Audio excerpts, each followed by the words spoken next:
And you lose weight, and being healthy is the number one goal. I've done it, and I love the personal coaching. Profile by Sanford is different. Get a free consultation. Be your best with Profile by Sanford. Visit profileplan.com. The South Dakota Lottery knows you're getting flooded with over-the-top holiday shopping ads.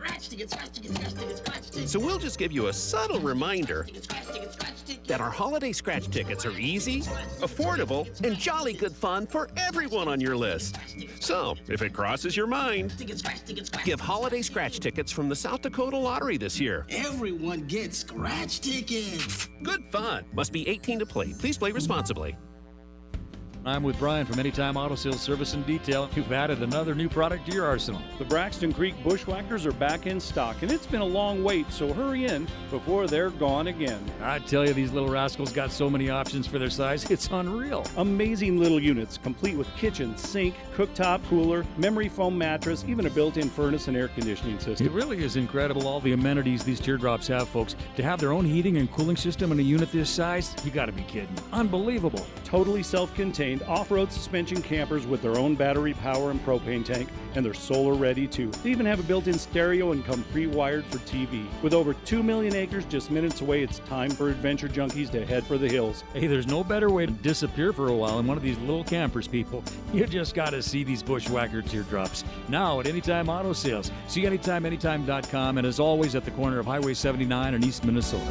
Anytime Auto Sales. KIMM Rapid City and K294BT Rapid City. This is the Black Hills Sports Station, 106.7 FM and 1150 AM. Fox Sports Rapid City. We are Fox Sports! And here's what you need to know. Busy day on the hot stove at Major League Baseball. Mets and Max Scherzer finalizing a 3-year, $130 million deal. And the Texas Rangers have been busy again, signing shortstop Corey Seager to a 10-year, $325 million contract. The Seattle Mariners and AL Cy Young Award winner Robbie Ray have agreed to terms on a 5-year contract, as the pitcher's new deal is worth $115 million.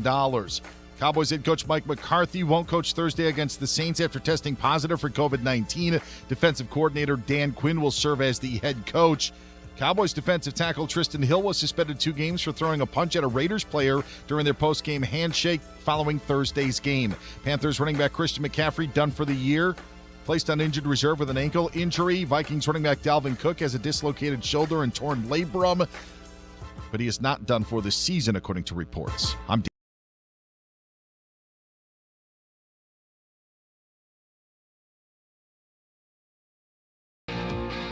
It's time for the only live and local sports talk show in the Black Hills. This is the Nate Brown Show, featuring live callers, live interviews, and local sports. Exclusively on 106.7 FM and 1150 AM, Fox Sports Rapid City. And streaming online right now at foxsportsrapidcity.com.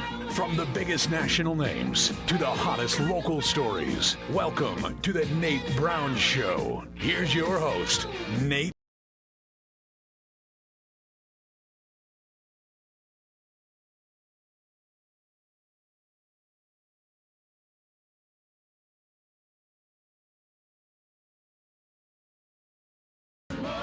Well, good Monday afternoon. Welcome in. Glad to be back. The Nate Brown Show is live. It's always a great day in the Black Hills, especially when it's 60s. November 29th, we're ready to roll. Kick off the week, Monday, drive home. Thanks for being a part of the show. South Dakota Sports Talk Show on Fox Sports Rapid City. Brought to you in part by the Rehab Doctors, the non-operative experts here in the Black Hills when it comes to an injury, pain. Get pain relief without surgery. That's the Rehab Doctors. Take your first step to feeling better, therehabdoctors.com. And we're ready on a Monday, the Nate Brown Show, packed with NFL, college football. We'll go South Dakota sports, some great stuff. Ready to go over 2 hours, thought-provoking sports talk. Let's look at the guest lineup. We'll talk to Ryan O'Halloran today, Broncos beat writer. Denver Post checks in first. How about those Broncos? Can you figure them out? Anybody? I mean, I've been trying to. I've been trying to figure them out. Down 1 week, back the next. What are they? Who are they? The Broncos playing with their hair on fire yesterday. And making Justin Herbert struggle along, even though the Broncos offense really didn't do great either. The Denver Broncos are 6-5, and they're all of a sudden getting flexed into a Sunday night football game against the Chiefs. Don't do that to me.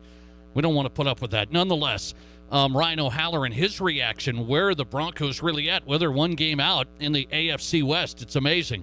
Ryan O'Halloran coming up, Denver Post. Also, Thor Nystrom's in, college football analyst. What a weekend. What a scenario after Thanksgiving with the games, the coaching changes. This carousel's unbelievable today. Thor Nystrom's in, college football analyst, NBC Sports. Also, Ryan Abers on the way. He's the Oklahoma Sooners beat writer. He's covered Lincoln Riley up close every day. Ryan Aber, Oklahoma Sooners beat writer, the Oklahoman. He's on tap as the Sooners now looking for a new head coach. Also, South Dakota longtime sports broadcaster Mike Henriksen live from Sioux Falls. We'll talk to Mike coming up. And Matthew Collar checks in. Vikings reaction, purpleinsider.com, live from the Twin Cities as Minnesota goes to 5-6, the road loss against the 49ers. A lot to cover, a lot to get to. Let's throw it out, get you on the show today, 720-1067. That's the Boss Pizzeria and Sports Bar Sports Line Live. Get you on today on a Monday Reaction Monday, 720-1067. And also here on the Barron's Wilson text line, same number, direct text the show, 720-1067. A lot of text coming into this wild spending spree. I mean, it's the holiday season, and Major League Baseball teams are just throwing out dollars yesterday and today, trying to get this done before the CBA expires coming up on Wednesday. So wild stuff in Major League Baseball. We will get to that. A couple of questions of the day. Let's get out of the gate. The Nate Brown Show on Fox Sports Rapid City. I got to start with a few things here, and it's college football dominated. I've got a few topics on this segment I want to start with right now. Number one is question of the day. I want to throw out to you. I want to see where people are really at on this. USC is a program that has been great that is now fallen off the rails. I mean, they are off the rails. And now they bring in Lincoln Riley. We don't know all of the details of the dollars, but it's a lot. Let me tell you, it's a lot. So the question of the day is what? Question of the day is what? Can USC come back? Can USC come back under Lincoln Riley? I want to know where you stand, okay? That's what I want to know. I've got my thoughts. First, let's get a call. Thanks for getting in. You're live, and you go ahead. Oh, I lost him. All right. That's okay. 720-1067 is our number. By the way, let's look at this early update. I want the early update on the poll question here. Can USC come back? Can USC come back to where they were? We're talking national championships. That's what we're talking. We're not talking good in the Pac-12. We're talking national championships. Can USC come back under Lincoln Riley? Question of the day. A lot of votes so far. Let's get to the phones again. Thanks for getting in. You're live, and you go ahead. Hey, Nate. It's Jim. Thanks for taking my call. Jim, you're in, man. What's up? I think Caleb Williams, the freshman from Oklahoma, is going to follow suit and go right behind Lincoln Riley, USC. Oh, you think so? Well, he might. I mean, I know Spencer Rattler just bailed today on Oklahoma. I don't think he's going to go with Lincoln because he got benched, right? But there's a lot of people that might go with Lincoln. Do you think USC can come back? Really? They'll be back. They got a good head on their shoulders. It's a good program out there. Lincoln Riley's going to do something with that Pac-12 that hasn't been seen in the last 30, 40 years. All right, buddy. I appreciate you getting in. Thanks for getting in. Good to hear from you. Have a good day. All right. 720-1067. A vote right away saying yes. A vote right away saying yes. What are my early votes on social media? I want to get in on this. Do you think Lincoln Riley can bring USC back to national championship? That's the question. 57% of you say no, they'll stay behind Bama and the others. 57% say no, USC's out. 43% right now saying yes, they'll be back. It's an easy road in the Pac-12 starting there. 43% say yes. 57% say no. Where do I sit? First, we'll go to the calls. Thanks for getting in. You're live, and you go ahead. Hey, Nate. Thanks for taking my call. I don't think it'll be an easy road, but Heck, if I was Lincoln Riley, I would have signed it as soon as they printed it off. For the fact that with Oklahoma deciding to go to the SEC, and so you think that was a part of it? I think you're right on that. Oh, I think you're right on that. I think that's a huge part of it. And I mean, you think about it, he gets to go to USC, where he's a proven recruiter. I mean, he's a proven winner, and I mean, the recruiting hotbed of Southern California, and they don't, you don't get a lot of talking. But check out an SEC, check out SEC or an Ohio State roster sometime, and see how many California players are on it. No, correct. And correct. All he's got to be able to do is to be able to compete in the recruiting cycle.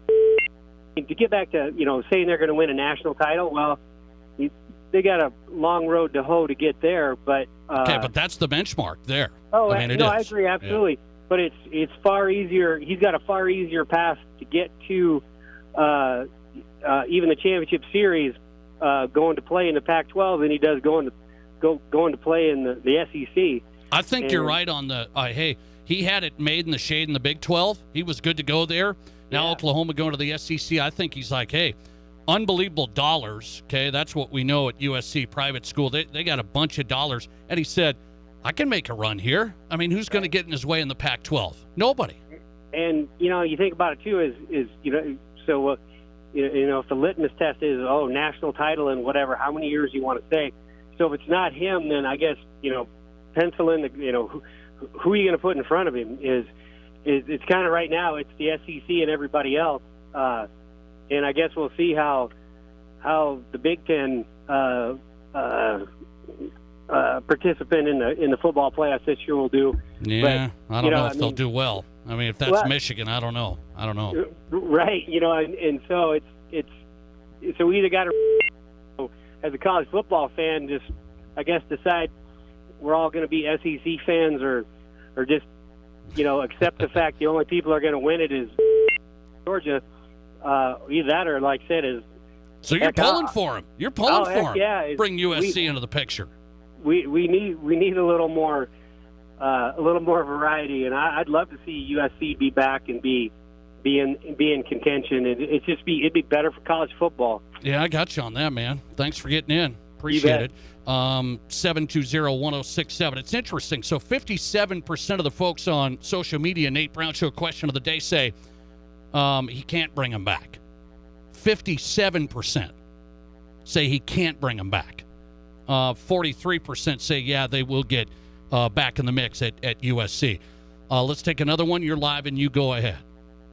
Before I get to your question of the day, I got a couple for you. Oh, okay. How about number one? Does Alabama still belong in the top four? Oh, yes. Or are they having a little bit too much? Today. Oh, okay. Today, yes. Today they do. Yes. Did you watch that game? Oh yeah, I did. 3.5 quarters, were they a team that belonged in the top four? Well, they had a tough time, but they ended up winning. I mean, they win. Okay. They won. So today, yes. Maybe not after this weekend. Maybe not. Who's going to be back first? USC or Nebraska? Oh, there come my Iowa Hawkeyes. Come on now. USC, by the way. USC. And do you think Trev Alberts, that was a good decision to retain Scott Frost now that it ended up 3-9? Man, that's 3 questions for me. By the way, I'm going to hit on this Scott Frost thing. I've got a question that about Scott Frost moving forward. I think you'll like it, okay? I think you'll like it, so hang on. And I'll go on the Lincoln Riley thing. Yeah. If you were a AD at any college, would you take the... Uh-oh. Is he there? Did I look? Oh, you're there. You're back. Yeah. Would you make the buyout for the coach much higher, much more punitive to buy out between the bowl games and the regular season? You're really onto something there. I hate how these coaches get brought in. I really hate that. I really do. The coaches just fly the coop, and then all the players and everyone else left to hold the bag. And this time he took the whole coaching staff with him by the sound of it. Right. I mean, that's ugly. I mean, Bob Stoops is coming back, for goodness sakes. Bob Stoops is the coach. I never thought I'd see it. Go Bob. No, I got you. Appreciate it, man. Thanks for getting in. I think he makes a good point there. I was going to get to that. One of the things that bothers me, and maybe it shouldn't, I just hate the college coaches getting picked. They get signed. They get the money deal. They leave the team high and dry. And nobody worries about it, okay? We always worry about the players, okay? We've said that here on the program. Players quit, players transfer, this and that. And these coaches that are getting the big money deals, I get it, but they leave they leave that team high and dry. Lincoln Riley left Oklahoma in a matter of 18 hours. That puppy was gone, and it's see ya. It's gone. Okay, I'm not going to feel too sorry for Oklahoma, the institution. Okay, they left the Big 12 pretty quickly last time I checked. They didn't say too much about that. They left the Big 12 pretty quickly. So I don't like the coach deals that get signed and they leave, tomorrow. They leave tomorrow after all the work, all the dedication, all the commitment from the players that helped Lincoln Riley get to where he is today. I hate when we leave so quickly. I don't know what you can do to it. That last caller said, hey, what about the buyout details and in between there, the season of the bowl game and that whole thing? It's ugly. It's ugly. I hate it. And by the way, I have personal experience with it. My brother was a part of the program where the coach was there and then left for the Big Ten, and all the players were going to go to a bowl game, and it was a mess. It was a mess, okay? It's happened for a long time. I hate it. By the way, I'm gonna give you this on Lincoln Riley here. I don't think it's a big, oh, wow. Okay, let's get into Lincoln Riley. He's the guy. USC's going to get good all of a sudden. Here's what's going to happen, I think. Can Lincoln Riley bring USC back to a national championship? Well, I'm not so sure on that. What I am sure on, it feels like Lincoln Riley's going to be putting USC in the same position as Oklahoma was. What do I mean by that? Oklahoma was always in the discussion, right? And if we had a 4-team playoff, Oklahoma was usually in that discussion and made the playoff under Lincoln Riley, but they didn't set the world on fire. When you get up with the big boys of the big boys, and you're playing with the big dogs now, and you're in that Final Four, you don't know which way that puppy's going to go usually, okay? I'm not going to tell you Lincoln Riley and USC are going to go to the top. It's hard to get to the top. It wouldn't stun me at all. It's a very similar situation. An easy conference. It's the high-profile school, the program, the support, the dollars. That's how Lincoln Riley's going to get to the upper tier of college football because he's been at upper-tier programs, and he's continued that tradition. Bob Stoops was 152-34 since 2000, okay? He had 12 10-win seasons. Handed the keys over to Lincoln Riley. Speaking of being on third base and you thought you hit a triple, that's Lincoln. That's not Ryan Day. Well, maybe that's what Coach Harbaugh said, but that's Lincoln. He's on third. He thought he hit a triple. He's on third. Now he's at USC. Little bit different, but it's still a double. He's on second base. USC has the edge in the Pac-12. They have the edge in a lot of ways. So Lincoln will be in that mix, I think, with USC. I don't know how long, but don't get it twisted here. It's not, oh, wow, all of a sudden USC, and here we go, the Matt Leinart, Reggie Bush days, Pete Carroll, national championships, here we come. He's going to get in the same mix. Oklahoma was always in the mix. Easy conference, Big 12, get there. Easy conference, Pac-12, Lincoln Riley and USC have to get there. They have to get there. Otherwise, it's a failure there if they don't get in that mix through that conference. So I'm just telling you, very similar. They'll run through the conference, I think, or should in a year or two or three. And will they win a national title? Those are the big dogs now. Now you're playing big dogs. It's not Oregon State, okay? Now you're playing the big dogs, as Oklahoma found out throughout that time, okay? That's the scenario. I really believe that. And Oklahoma's, I think, going to be just fine, but not as good as they were. Why? They're going to the SEC, and now you got problems. It's no more Kansas, okay? That's not quite going to happen. So the scenario is very similar for Lincoln at USC, I believe, than it was at Oklahoma. setting himself up for success. Now, I want to touch on this really quick. The Huskers lose. Last caller from big Iowa fan. Any Hawkeyes fans out there? Maybe. Last caller said, how about the Huskers? What Scott Frost, is it a good call to bring him back? Okay. Nebraska's the first team in history to lose 9 games by single digits in a season. Did you hear that? They're the first team in history to lose 9 games by single digits in the same season. They go 1-8 in the Big Ten. 1-8 in the Big Ten. They lost all 8 by a total of 49 points. So everybody's telling me they're really, really close. So Scott Frost gets another year. I'm not worried about Scott. You know what I'm worried about?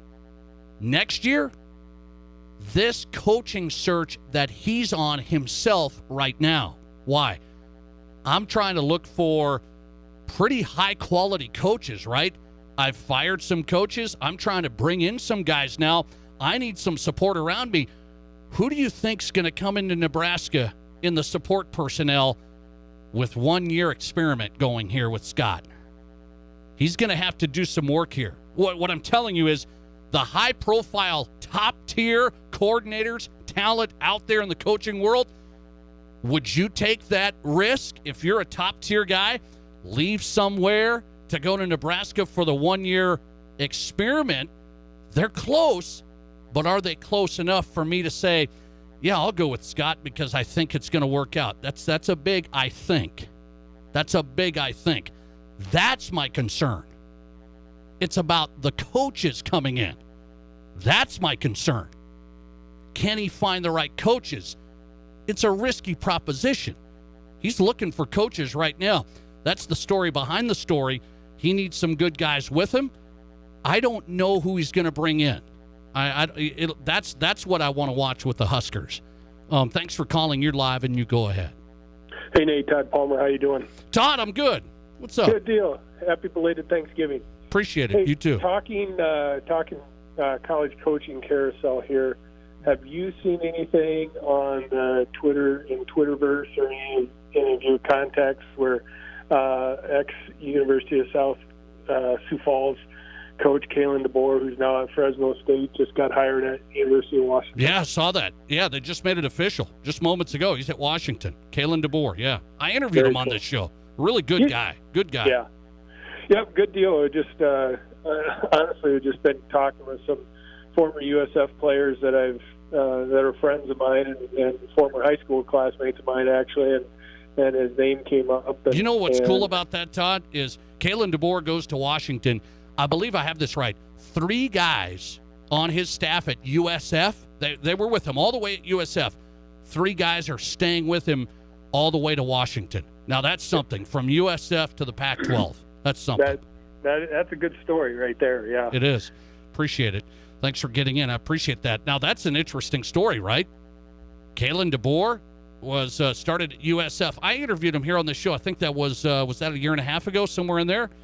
When he's at Fresno State, got the hookup. Wanted to just talk about how his success and step by step. Starts at USF, has a great program.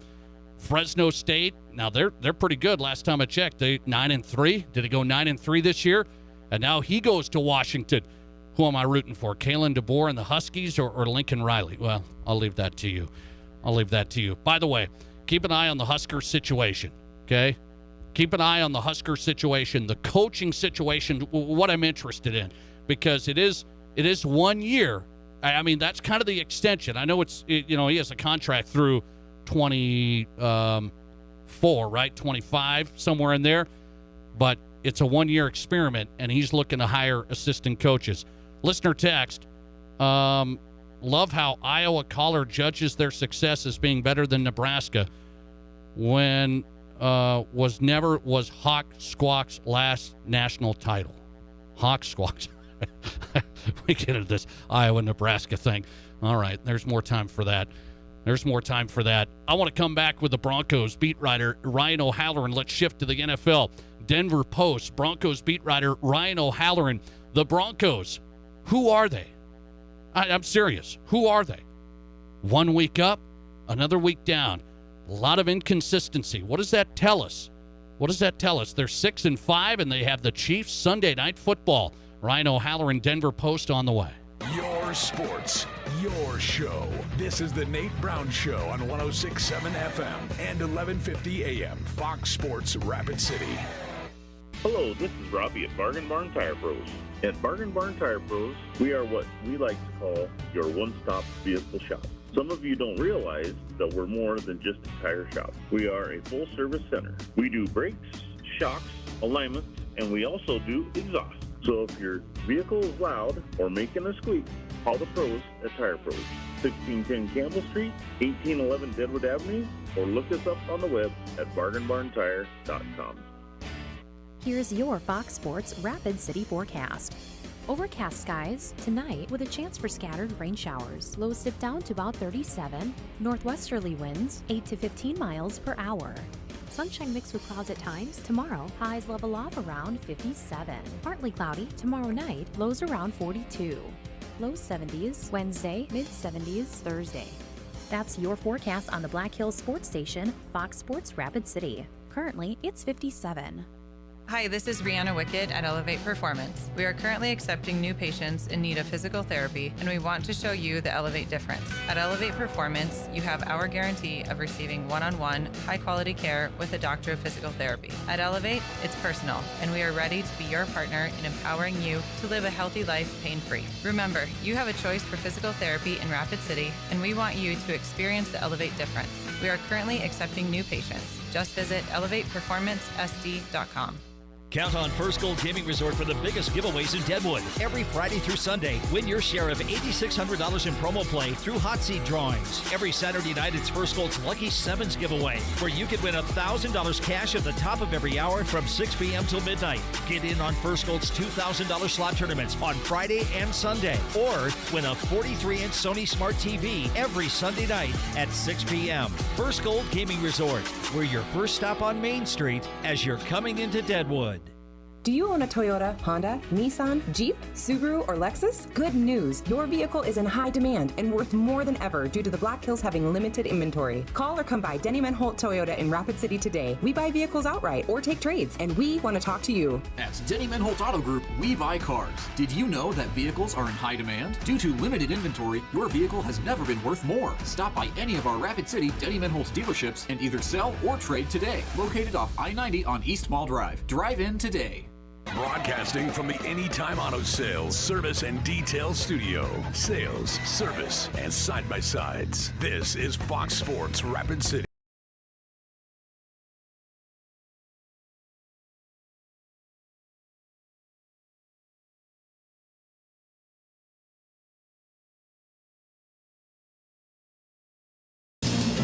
Hey, welcome back in. Ready to roll on a Monday. The Nate Brown Show, South Dakota Sports Talk Show, packed on Fox Sports Rapid City. Out of the gate and rolling today. Thor Nystrom's coming up, college football analyst, NBC Sports. We'll talk Lincoln Riley and a lot more. Who should be in the college football playoff right now? I have my four. I think it's easy. I'm getting called out on one of my teams, though, so we'll get to that. Ryan O'Halloran's in right now. Broncos beat writer, DenverPost.com. On Twitter at Ryan O'Halloran. Broncos are 6-5. Ryan, thanks for coming on. How are you?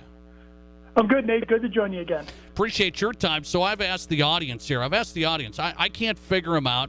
You're there day in, day out. Broncos are up, then they're down. Yesterday they were up, playing with their hair on fire on defense. And the Broncos beat the Chargers. That's the type of wins at home we were expecting to see. Why is this team up and down? I know the NFL can be that way. The Broncos really are this year. Why do you think? Well, I think they're not good enough to really, be in the elite category. They just don't have enough. They don't have enough solid play at quarterback. They've been, they've had a lot of injuries, but they're just good enough to be in that, gridlock that is the AFC wildcard race right now. So, it's, they basically are average, which is what 6-5 is in this league. Okay, I look at it, I say, why was the defense quite a bit better yesterday? They get a couple of big takeaways. Surtain, big game. A couple of takeaways there Philadelphia ran them over. They just ran them over, Ryan, and it was a lot different yesterday. Yeah, I thought the Chargers had a terrible game plan. They didn't really try and establish the run, even though they had Austin Eckler. He carried 12 times for 31 yards. Then you get the 14-0, but they're 14-7 at halftime. They're driving. They botch a couple drives in a row. So I thought Joe Lombardi, the Chargers play caller, he comes from the New Orleans system. He's got to realize he's got Justin Herbert here, who can throw it all the way down the field, and not Drew Brees and the Saints, where they need to dink and dunk it. Only 4 of 44 attempts for Herbert yesterday went beyond 16 yards in the air. That's inexcusable. And they played right into the Broncos' hands. Chargers had a backup guard starting, 4-man pass rush, created pressure for the Broncos. They were able to drop 7 and prevent some of those big plays. Ryan O'Halloran, Broncos beat writer, DenverPost.com. Who were you most impressed with on the defensive line yesterday? No Shelby Harris. That D-line got after it yesterday. They did. I mean, they only played 3 plays at base out of 71, so it's just basically 2 guys on the line the entire game. And I'll give you 2 names. I thought Draymond Jones had a good game. No sacks, but he had a knockdown and 5 pressures. And McTelvin Agim, who is the beneficiary of Shelby Harris's injury, had a sack where he showed good technique with his hands to get away from the guard. So those are the 2 guys that stood out. And as Vic Fangio pointed out after the game, they weren't really asked to stop the run, because the Chargers didn't run it. But they were able to, create some pressure with the 4-man rush, which allowed Vic to do a lot of things coverage-wise in the back end. Okay, on the offensive side, Javonte Williams. I'm a bigger fan each week. I'm just a bigger fan each week.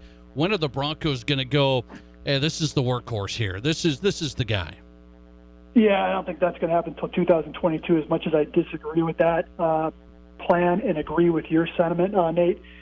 He just runs at a different level of power, anger, speed, efficiency than Melvin Gordon, and he showed on that 42-yard pass that he can catch it out of the backfield and make a guy miss and then run down the sideline. So they feel like they have the perfect plan right now to keep both guys fresh into January when the regular season ends.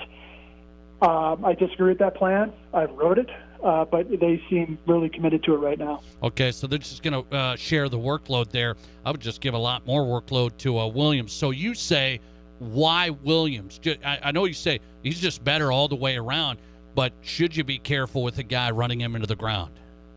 Yeah, I think that's part of their plan. This is their long-term number 1 back starting next year.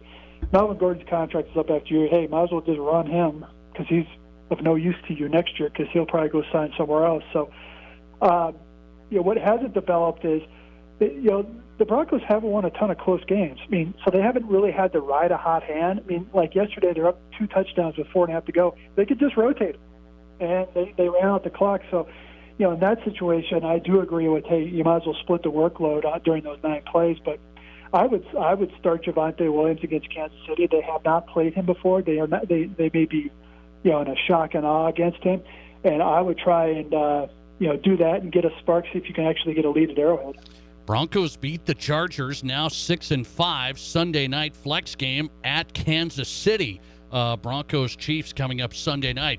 Ryan, if you didn't watch the game, people may not know this is a storyline, and I think it's a pretty big one. Teddy Bridgewater gets banged up. They go with Drew Lock for a few series. Broncos didn't get a first down. I think it was almost like a quarter and a half. And then they go back to Teddy. That told me yesterday, Drew, I don't know if his future's very long here. No, he has no future here. And yesterday confirmed it. Teddy Bridgewater was playing on one leg yesterday, yet they felt he was the better option. Drew Lock, second drop back, careless fumble that Tim Patrick bailed him out on. He has that horrible decision on the interception, up 14-0 in plus territory late in the first half. Let the Chargers back into it. At that point, that's when Vic Fangio probably went to Teddy Bridgewater and said, son, you're healthy. You're getting back in the game. And I asked Vic today, I said, is Drew Lock your number 2? And he said, yes. I'd give Brett Rippon a shot to be that guy because he's proven he can perform well in a substitute role last year against Tampa. To me, we're having this in tomorrow's paper too, is Drew Lock is hurting the Broncos, and he's hurting himself because he has no value right now. I mean, beginning of the year after training camp, maybe you can get a late-round pick for him. Now, nobody's going to trust him to start. Nobody should trust him to be the backup because he has gone 0 for 2 as a relief pitcher this year. I'll tell you, yesterday's game, if you didn't watch it, you kind of missed that chunk in the middle, and that told us a lot, I think, about Drew Lock. Where did he fall off, Ryan? Where is this fallen off so much? Well, I think losing, they maintain throughout training camp as an even Steven competition. If we're still buying that, losing that job crushed him. And I think it took him a while to get over that. I don't think he knew how to prepare to be a backup because he's never had to do it. And, so human nature is to say, okay, why am I studying all this film if I'm not going to play? Why am I doing this? Yes, you're a professional, yes, it's your job, but you're probably not processing stuff. I don't know if that's happening behind the scenes. Then he gets COVID, so he's out a couple weeks out of the building, so he has to pick up where he left off, training camp or whatever. So things have just snowballed. And the question I get a lot is, okay, who's to blame here? Well, they drafted Drew Lock for a very specific offense, which is the Shanahan system. He went 4-1 to finish the 2019 season. They fired the coordinator. They're bringing a different offense that isn't his skill set, supposedly. Okay, that said, he had all last year to prove that he should be the 2022 starter, uncontested. He didn't do that. They moved on. Yeah, that's a big story. Drew Lock, draft pick by John Elway and the Broncos, might not be in the future here in the near term. Ryan O'Halloran, Broncos beat writer, Denver Post. I'll ask you, Chiefs, Sunday night, flexed into the prime-timer. 9.5-point underdogs are the Broncos. Is that about right? No, that's pretty big, what you think. I mean, it's because last year's team, the Broncos, were a terrible team when they went to Kansas City on Sunday night. They lost 22-14. I thought it would open up maybe at 7. Touchdown is pretty conservative, but Chiefs coming off a bye. Andy Reid is like 17-3 after a bye, so I think that played into it. And I think when they set the line, there was maybe some doubt about Teddy Bridgewater, but it seems like he came out fine from the game yesterday and should be ready to go. So I think it's going to be a tight game, but I do think the Chiefs are going to win. Okay. You think the Broncos stick around? Sunday night, Broncos, Ryan O'Halloran covering it. Broncos at Chiefs, DenverPost.com, on Twitter at Ryan O'Halloran. Always good, man. Thanks a lot. Okay, Nate, take care. Appreciate your time. Ryan O'Halloran tonight, Denver Post, Broncos beat writer, with an update on the Broncos at 6-5, beating the Chargers. A defensive domination there, really, because the offense was not great. A few drives got it done, and they scored touchdowns instead of field goals, and that was just absolute key, okay? And then a defensive touchdown to go on top of it. Pat Surtain, rookie DB out of Alabama. Well, that's the type of play you need. I mean, you draft him that high, you need that. Got a couple of picks yesterday and a pick 6 that sealed the deal. Broncos over the Chargers. I didn't see it coming, but I haven't seen a lot of this with the Broncos. I thought they were riding high, will be in good shape against the Eagles. Boom, fell flat. Now they come back and beat the Chargers. Chargers are the same way, by the way. You look at the AFC West, Raiders up and down, all of a sudden beat the Cowboys. Wow. Chargers up and down, beat the Chiefs earlier, beat the Raiders earlier. Now falling flat, losing to the Broncos. That AFC West is wild. I still think KC has the edge here. I really feel that as a Broncos fan. I feel Kansas City has the edge. 9.5-point favorites last time I checked. Sunday Night Football. That's interesting. I've got to think that one through. Because I don't have a clue about the Broncos. I really don't. 1 week playing with their hair on fire. Defense really, really good. I was thinking you're going to get great defense every week, and you haven't. That's what I was thinking. So if you think about Denver, I was thinking you're going to get great defense every week, or darn near, and you haven't. Offense, I was thinking you're going to be up and down, and they have been.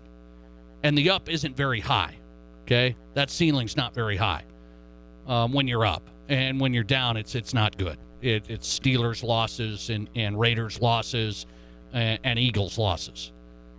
Coming right back with Thor Nystrom, college football analyst, NBC Sports. I want to get to the coaching carousel. And Notre Dame, could they lose their coach? This one's a wild one, just came out. The Thor Nystrom on the way. From high school to college to the pros, This is the Nate Brown Show on 106.7 FM and 1150 AM Fox Sports. Make a great investment this Black Friday. Renewal by Anderson's awesome Black Friday event is backed by popular demand. Don't wait another day. This is incredible.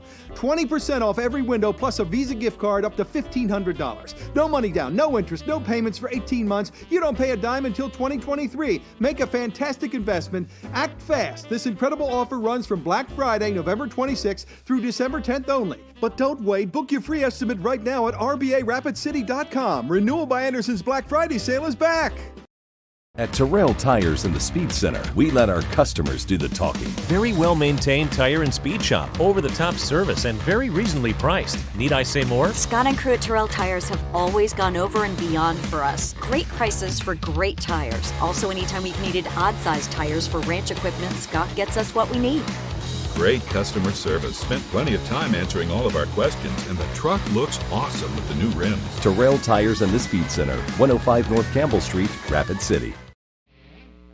Hi, I'm Bill from Wirefree USA, your local authorized DirecTV retailer. You wouldn't buy an expensive, high-powered motorcycle and then put training wheels on it, would you? So why would you try to get a beautiful picture on that expensive HD TV by hooking it up to cable? DirecTV offers access to 200 full-time high-definition channels. Ask how you can get your TVs connected to the internet, and you can get DVR functionality in every room on every TV. With Genie, DirecTV's most advanced HD DVR ever, you have the ability to record up to 5 shows at the same time. Never call an 800 number again. Call us at 343-3806 or stop by our showroom at 680 North Lacrosse Street, 3 blocks south of Walmart. The future is Wirefree USA with DirecTV. 24-month agreement required. HD channel count varies by package selection. HD equipment required. Hardware and programming available separately. Additional and advanced receiver fees apply. New approved customers only. Other conditions apply. Call for details.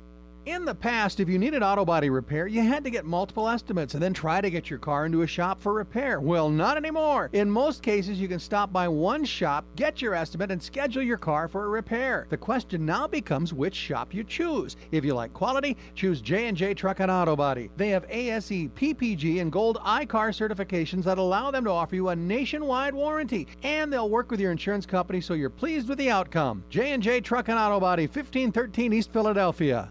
Hey, Rapid City, it's Doug Gottlieb. Join me weekdays from 1 to 4 right here on 106.7 FM and 1150 AM. Fox Sports, Rapid City. And now let's get you back to the Nate Brown Show, Rapid City's sports talk show.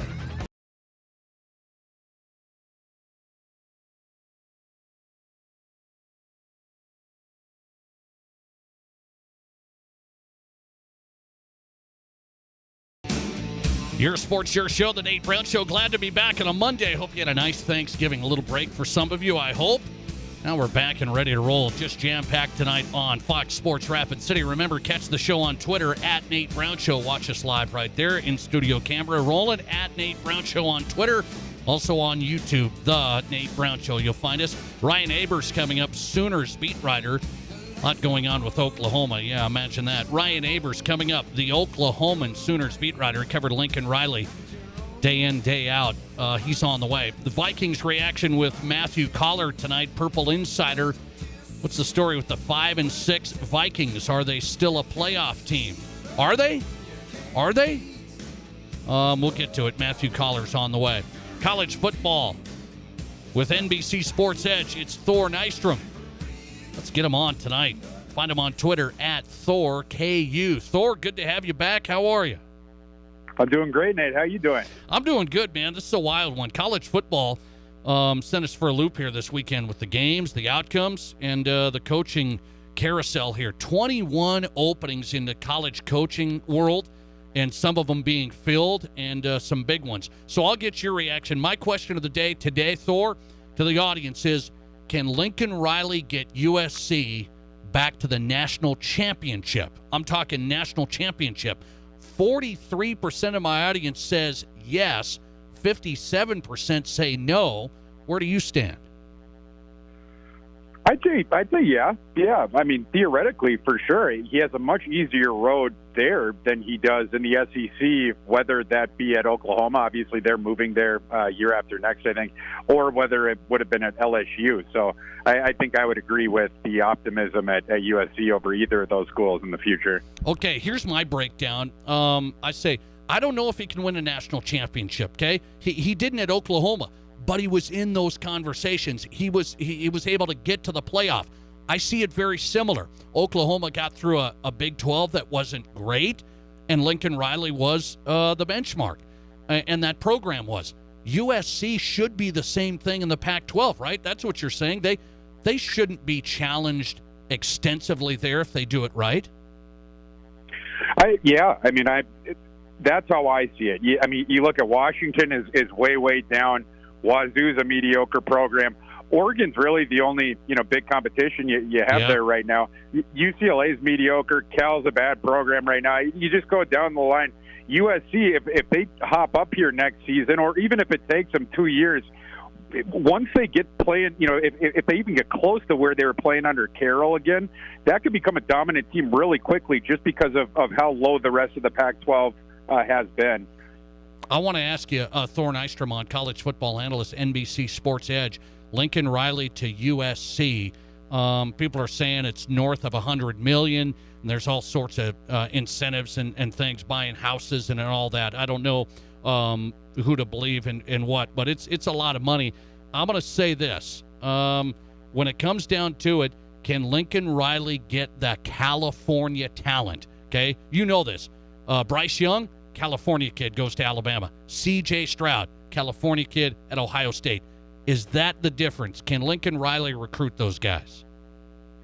Yes, for sure. And I think that's a part of his thinking. I think it's both the fact of having the easier path and then also, being able to sort of rebuild that USC brand, add that to his legacy.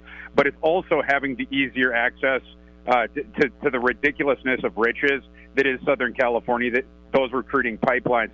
The skill talent down there in particular is absolutely ludicrous. And of course, at USC, it's a national brand, so you can recruit nationally as well. But just recruiting out of your own backyard, they have 4 high 4-star and 5-star quarterbacks dang near every single cycle. And then, running backs and wide receivers as well. And then, you can go elsewhere for the rest of the stuff if you can't find it locally. So you got a lot of different stuff there. And again, just the opportunity for him to be able to turn that thing around and very, very quickly as well. Plus the fact that they already got a stud young quarterback there in Jackson Dart. I just think there's a lot to say about that rebuild job where you can do it really quickly. Okay, I'm going to ask you about Oklahoma now. Well, just one quick one there. That's a great program. They're going to the SEC. The road's going to be tougher. Oklahoma, any thought which way they go? People are throwing around Lane Kiffin to Mark Stoops to Matt Campbell. Who do you think is the guy? I even heard Mike Leach today, and I think Bruce Feldman was the guy that said it. So, you are seeing, everywhere. And I think it's part a byproduct and a function of the fact that, this USC thing came out of nowhere. And so now, with Oklahoma, you're seeing all these names tossed out everywhere. Honestly, I don't know. Just because you're seeing things from everywhere. Is it going to be one of the Stoopses? Is it going to be, a name that's out of left field? Are we going to go, is it going to be a blast from the past? Are we going to go Venables? It's really hard to say. I guess if I had to bet right now, I would say Venables. I just think that's where the most smoke has been. I would say he's probably the leader in the clubhouse, but I don't think you could bet on one guy against the field right now just because there's so many horses in this race where we stand right now. That's really interesting, Thor. Brent Venables, defensive coordinator, Clemson. They might go with a guy like that over a head coach? Yeah, just because he knows Norman. He was there for a long time, knows how to recruit that area. And then also you have the thing of when you break up with a girl, you go with the opposite the next time. When you fire a coach, you go with the opposite the next. Or when you get jilted, on that side of it, you go with the opposite. And Venables, he's turned down a lot of head coaching opportunities over the years to stay at Clemson and has clearly been waiting for an enormous opportunity, very similar to Kirby Smart. Kirby Smart did the same thing. He said no for years until Georgia came calling. That's sort of Venables waiting around for this. If Oklahoma comes calling, Brett Venables is leaving Clemson. Okay, let's go to some games this weekend. It's conference championship weekend, Thor. Okay? This is interesting to me. The college football playoff is hanging in the balance. It's hanging in the balance. I'm going to stay Big 12. Oklahoma State could be a team. They've got Baylor. I think that's dicey. What do you think of the line? Yeah, so I think it's 5. Baylor plus, or Oklahoma State minus 5. This is a game where I like Baylor.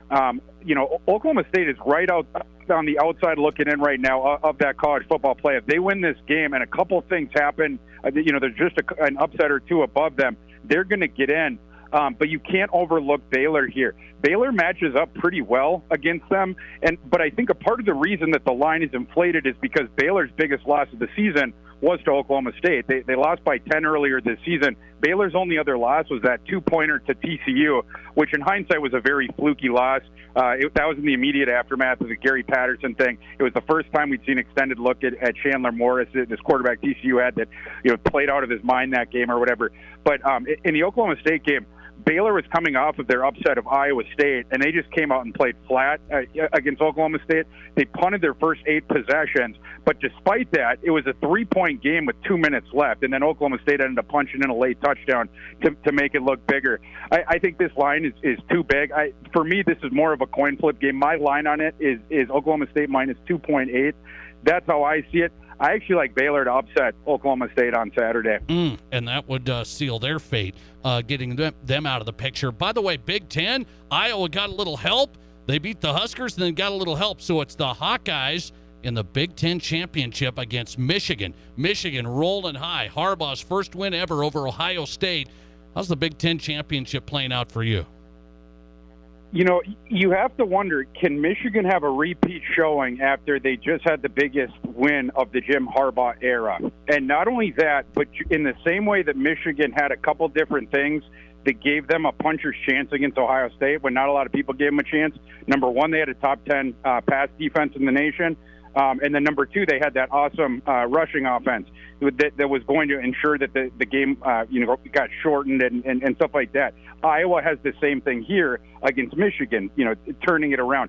Iowa has a top 10 run defense, so they're going to be able to slow Michigan's running offense. And then on the other side, Michigan's their big defensive strength, like I just said, is their pass defense. Well, Iowa, they don't like to throw a bunch anyway, so that's going to get wasted a little bit here. Michigan likes to pin their ears back, with the edge rushers on the side. That could be an issue here because the way that Iowa runs the ball, you start doing that with the edges, they can start gouging you with their downhill running game. Iowa's going to be the methodical team here. They're going to play more. It's going to be more of a flashback game for Harbaugh. They talked a lot on the broadcast on Saturday about how the alterations that Jim Harbaugh had made, both to his staff, but also schematically, especially on defense, in order to combat Ohio State over the years, because he wanted to overcome them. A big part of that was getting more defensive backs, more speed on the field on defense, and obviously that has lended to them having that top 10 defense against the pass. But you now have this throwback offense that you're facing a week later, a team that's on the opposite end of the spectrum in Iowa that's more of a stack the box team, is going to play power. It's not a team that Michigan matches up as well against anymore. And so with this line being Iowa plus 10.5, I feel like this is a game that Iowa is going to keep within single digits and have a shot at the end. I'm not going to call for the upset here, but I do think this is a game where it's going to be one possession, and Iowa could have a shot at the end. At the very least, put a scare into Michigan. So you like the Hawkeyes to cover. So Michigan wins. How does Michigan fare in the college football playoff? If they win, they're in. And I just wonder where Michigan stacks up against whoever else gets in. We don't know who's going to get in. We don't. In a game that I would love to see, for instance, a round 1 game, Michigan against Cincinnati. For me, as a college football fan, that would be so fun. You know, after watching a couple of years of people saying, "Oh, Cincinnati would have absolutely no chance," I watched Cincinnati last year take Georgia to the frickin' wire, and Georgia, by the way, did not lose a ton of players off of that team, but between that team and this team, and by the way, didn't have many opt-outs in that game either. I mean, that was a Georgia team that was near full strength. Cincinnati had almost as many guys out for that game as Georgia did. And then their best offensive lineman got tossed in the second quarter. James Hudson got tossed in the second quarter for targeting. So anyway, Cincinnati is legit. And for them to play a team like Michigan would be super duper fun.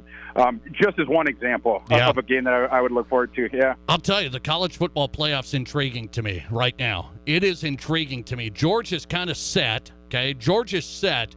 I don't know about anybody else. Thor, tell me this before I let you run. If Alabama loses, that's 2 losses. They're gone, right? They're gone. Yes, they're gone. Done. I had a guy tell me today they're not gone. They're not gone. I'm like, this is the college football guys followed it closely. He said, they might not be gone. The Bama Edge. I said, they got to be gone. College they're gone. All right. NBC Sports Edge. Find him on Twitter. Good follow at ThorKU. Thor, always good, man. Thanks for the time. My man, Nate. I'll talk to you soon. Appreciate it. Thor Nystrom on tonight. Fox Sports Rapid City. College football analyst, NFL draft guy. Really good. NBC Sports Edge at ThorKU. He's already out with the early likes, the early leans. He leans Baylor to beat Oklahoma State. Taking out Oklahoma State. And he goes with the Hawkeyes to keep it close against Mr. Harbaugh and the Wolverines. Interesting scenario there because he's right. Iowa, smash mouth, line it up, run it, okay? Michigan wants to do the same thing on offense. Run it, which they did against Ohio State. And then on the defensive side, Michigan wants to rush you, okay? Hutchinson, they want to get after you on the edge. Defensively, Iowa's not going to throw it and air it out anyway. Smash mouth, Big Ten championship, a snot knocker is what we call them back in the day. That's going to be a snot knocker this weekend. So let me lay this out for you. College football playoff. Who is it today? I'm not talking now this weekend. You got to wait and see what happens here. But who is it today? College football playoff rankings come out tomorrow. They should be this. Georgia 1. Michigan now gets to number 2. A big jump. Wolverines beat the number 2 in Ohio State, so you got to put them in at number 2. I think that's a little overvalued there, in my opinion. Ohio State a little flawed at times, right, this year. Couldn't stop the run at all. So I'm going to go Michigan number 2. Then I'm going to go Alabama number 3. And Cincinnati staying at number 4. That's how the college football playoff should be tomorrow night. Last week, I was correct. I mean, I must have a seat on that college football playoff committee. So we'll see if that plays out tomorrow. That's who I got. Georgia 1, Michigan 2, Alabama is going to be in there at number 3, and Cincinnati at number 4. I was asked earlier, hey, Alabama, should they still be in there? Yeah, they should. Well, they almost lost to Auburn. That was a backup quarterback. That's a bad team. It was a struggle. They somehow won it. I'm not going to say Alabama's going to set the world on fire, but they're in there. They're in there right now. And if they lose this week to Georgia, they're gone. I'm with Thor. They had 2-loss Alabama, and unimpressive as they have been in some of these games. LSU, and now this past weekend, Auburn, they're gone. Okay, and I think they will be. Matthew Collar is in next. Vikings writer, PurpleInsider.com. Vikings, are they still contending for the playoffs? What do you think? Tough loss yesterday on the road at San Francisco. Who do you blame yesterday for the Vikings loss? Matthew Collar in next. The Nate Brown Show. At Terrell Tires and the Speed Center, we let our customers do the talking. Very well-maintained tire and speed shop. Over-the-top service and very reasonably priced. Need I say more? Scott and crew at Terrell Tires have always gone over and beyond for us. Great prices for great tires. Also, anytime we've needed odd-sized tires for ranch equipment, Scott gets us what we need. Great customer service. Spent plenty of time answering all of our questions, and the truck looks awesome with the new rims. Terrell Tires and the Speed Center, 105 North Campbell Street, Rapid City. Make a great investment this Black Friday. Renewal by Anderson's awesome Black Friday event is backed by popular demand. Don't wait another day. This is incredible. 20% off every window plus a Visa gift card up to $1,500. No money down, no interest, no payments for 18 months. You don't pay a dime until 2023. Make a fantastic investment. Act fast. This incredible offer runs from Black Friday, November 26th through December 10th only. But don't wait. Book your free estimate right now at RBARapidCity.com. Renewal by Anderson's Black Friday sale is back. It's Honda's Certified Dream Deal sales event. Up to an additional 2 years, 50,000 miles comprehensive warranty, plus certified Hondas come with 7-year, 100,000-mile powertrain coverage, free oil changes your first year, and 24/7 roadside assistance. Plus at Denny Menholtz Rushmore Honda, we buy cars. Vehicles are in high demand, and due to limited inventory, your vehicle has never been worth more. Stop by Denny Menholtz Rushmore Honda and either sell or trade today. Located off I-90 on East Small Drive in Rapid City. At Black Hills Federal Credit Union, our top priority is providing value to our members. Since 1941, we have helped our neighbors buy homes and vehicles, finance their farms and ranches, insure their assets, and retire comfortably. From Custer to Sioux Falls, we live and work in our communities, and we treat our members like family. Visit bhfcu.com to learn more about how you can join. BHFCU is member-owned, not-for-profit, and federally insured by NCUA. We all know life's busy, and if you get sick, you can get behind pretty quick. That's where Black Hills Urgent Care comes in. No appointments needed, no long waits, just fast, affordable care to get you feeling better quicker. Black Hills Urgent Care has 2 locations in Rapid City on Haynes Avenue and Mountain View Road. You can simply check in online at bhucare.com. That's with the letter U, bhucare.com. When you need care, see the team at Black Hills Urgent Care, the faster way to get better. Hi, this is Dan Patrick. Remember to catch me weekday mornings from 7 until 10 a.m. right here on 106.7 FM and 1150 a.m. Fox Sports Rapid City. And now, back to Rapid City's sports talk show, The Nate Brown Show.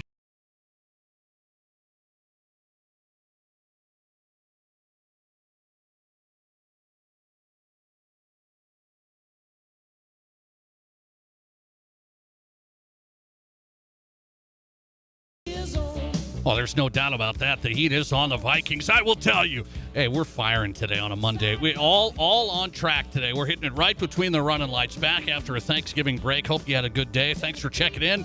South Dakota Sports Talk Show live weekdays 4 to 6. We're here on Fox Sports Rapid City. The Nate Brown Show. Coming up, we'll talk Ryan Aber, Sooners beat writer, the Oklahoman. Big news when it comes to Lincoln Riley and the Sooners program. Lincoln Riley to USC. Where does Oklahoma go next? And by the way, Notre Dame's head coach, Ryan Kelly, being thrown around today for a coach opening. That just happened this afternoon from The Athletic. Ryan Aber coming up. The Oklahoman on the way. All right, Vikings yesterday lose to the 49ers. And I got to say this. Yeah, I talked to my Vikings buddies here last week. They were expecting it. And so I talked to you Minnesota fans last week. I didn't hear anybody chime in here. The Green Bay game, I heard a lot of people chime in. Vikings are going to win. I mean, I had donuts that were going to be delivered here to the studio. They're going to be delivered if the Vikings lost to the Packers. All of a sudden, we go beating the Packers to then this next week, everybody said, well, this is a loss. And it becomes a loss. Could have been a win. It becomes a loss. Vikings are 5-6. So where are they? Matthew Collar covering them. PurpleInsider.com, his site, PurpleInsider.com. Matthew, thanks for the time. How are you? I'm doing okay. Yeah, I think at this point, Vikings fans have gotten to realize that every up is followed by a down. So if you get a win where you think, okay, this is the high we're going to ride all the way into the playoffs, you get kicked in the teeth right after that, and that's what happened in San Francisco. Okay, before I get to San Francisco, I want to throw this out. Vikings are 5-6, yet the numbers I just saw, 50% chance of making the playoffs, still have the Bears twice, have the Lions this week. Do you feel okay about the Vikings getting in this wild card? Yeah, I think there's a few different things about that. I mean, number one is, like, do you care if you get the 7th seed? Like, is anybody impressed? Is that like a good season for you if you back your way into the 7th seed because you got to play the Bears twice at the end of the season? Like, does that constitute something good?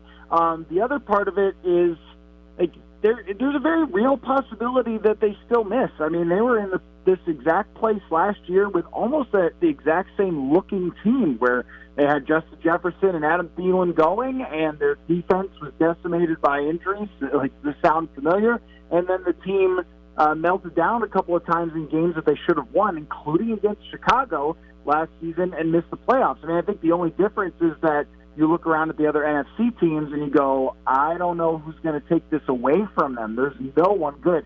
Philadelphia choked.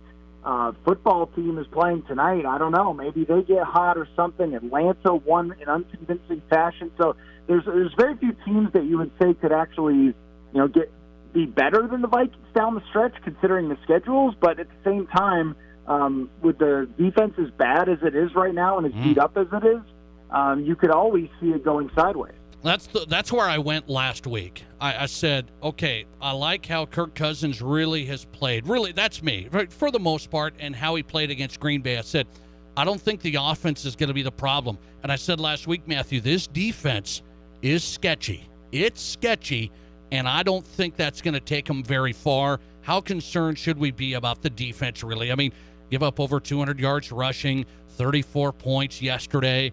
Are you really, really concerned?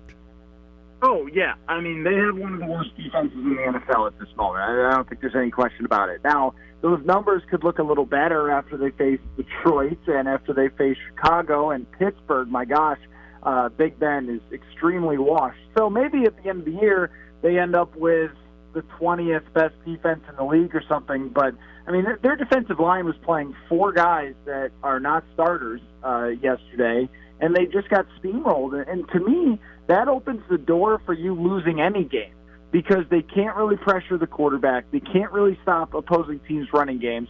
And their secondary is not good enough to make up for these things. Bashaud Breeland had their worst PFF grade of anyone yesterday. Mackenzie Alexander, their nickel corner, has not been good. Patrick Peterson just went on the COVID list. We're not sure about his status for Sunday, but he hasn't been particularly great either. This is a defense that they put a lot into to try to rebuild, a lot of money, a lot of free agent dollars into. But this is the hard thing about defenses, right? If you just try to throw money at the problem as a one-year type of fix, if a few of those signings don't go right, this is what you end up with. And there's no amount of schemes and blitzes and coverage changes that you could do for having 4 backups playing up front. So they've had kind of bad luck, the Everson Griffith thing, so he was playing well, and he's off the field. Danielle Hunter's out for the season. Michael Pierce has been on IR. He's eligible to come back, but who knows about his status. It's been a tough year there, but it's also kind of the bed they made by missing on a lot of draft picks, not developing players particularly well, and then having to take a lot of risks in free agency where sometimes it works and sometimes it doesn't. Matthew Coller, Vikings writer, PurpleInsider.com, his site. Find him on Twitter at Matthew Coller, Vikings 5-6, and still battling here for the playoffs. Is San Francisco really good, do you think? They're okay. Yeah, I think they're a decent team that I would be afraid of in, like, round 1 because maybe they just run over you. I don't think as a Super Bowl contender that they're on that level. Their secondary is very good, and that's where the Vikings should be very disappointed about yesterday is San Francisco was down 14-7. Vikings get the ball. They're not covering Adam Thielen or Justin Jefferson particularly well. There's opportunities all over, and they go 3 and out, and then San Francisco starts to do the thing that they can do, which is march down the field with the running game. They have a very impressive offensive line when it comes to running the football, and that would concern me if I'm a team that's playing them in the first round of the playoffs.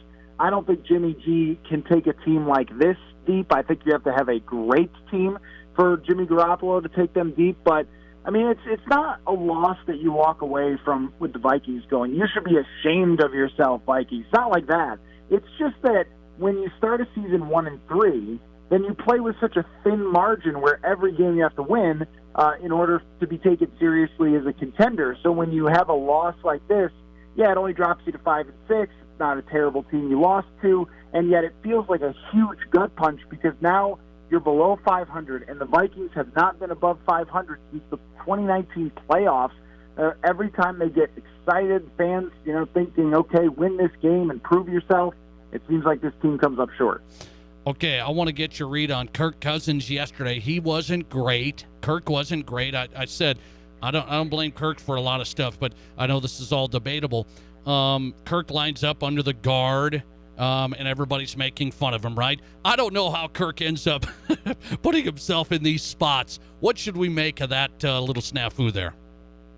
Yeah, I mean, I think if John Elway lines up under the guard, you go, hey, John, move over a spot. And then he throws a touchdown probably, right? Like, I could see how it would happen. There's a lot of chaos going on. But it feels like such a classic Kirk just brain freeze. And that's one of the things that happens to quarterbacks who just are up and down. And that's always been the Kirk Cousins roller coaster, is that he plays this great game against Green Bay. He's gunning it down the field. He's leading the game-winning drive and all that stuff. You go, yeah, that's what you signed him for. Beat Green Bay and beat Aaron Rodgers in a shootout. And the very next week, he has his worst PFF-graded game in the game that you really need to lock yourself into the playoffs. And this is what fans have been through with him for years. And this is not the first goofy thing that's happened. I mean, he's had one or two of these a season where you go, what happened there? And it wasn't just that he lined up under the guard. The interception that he threw right in the Vikings' own territory was another one where he just stared down a receiver, the linebacker floated right in front of him, and he just threw a terrible interception at the worst time. Like, these are the things that happened to Cousins. So when you look at the box score, you go, well, this guy had a great season. And oftentimes he did. But there are these moments in games where you need to get over the top that sometimes he doesn't and sometimes he does, which is why over a huge sample of games, he's a 500 quarterback. Okay, a couple more quick ones. Matthew Collar, PurpleInsider.com. Are teams just going to take away Justin Jefferson? Did the 49ers do that, or is it he's just not targeted enough? Yeah, I think Kirk Cousins took away Justin Jefferson.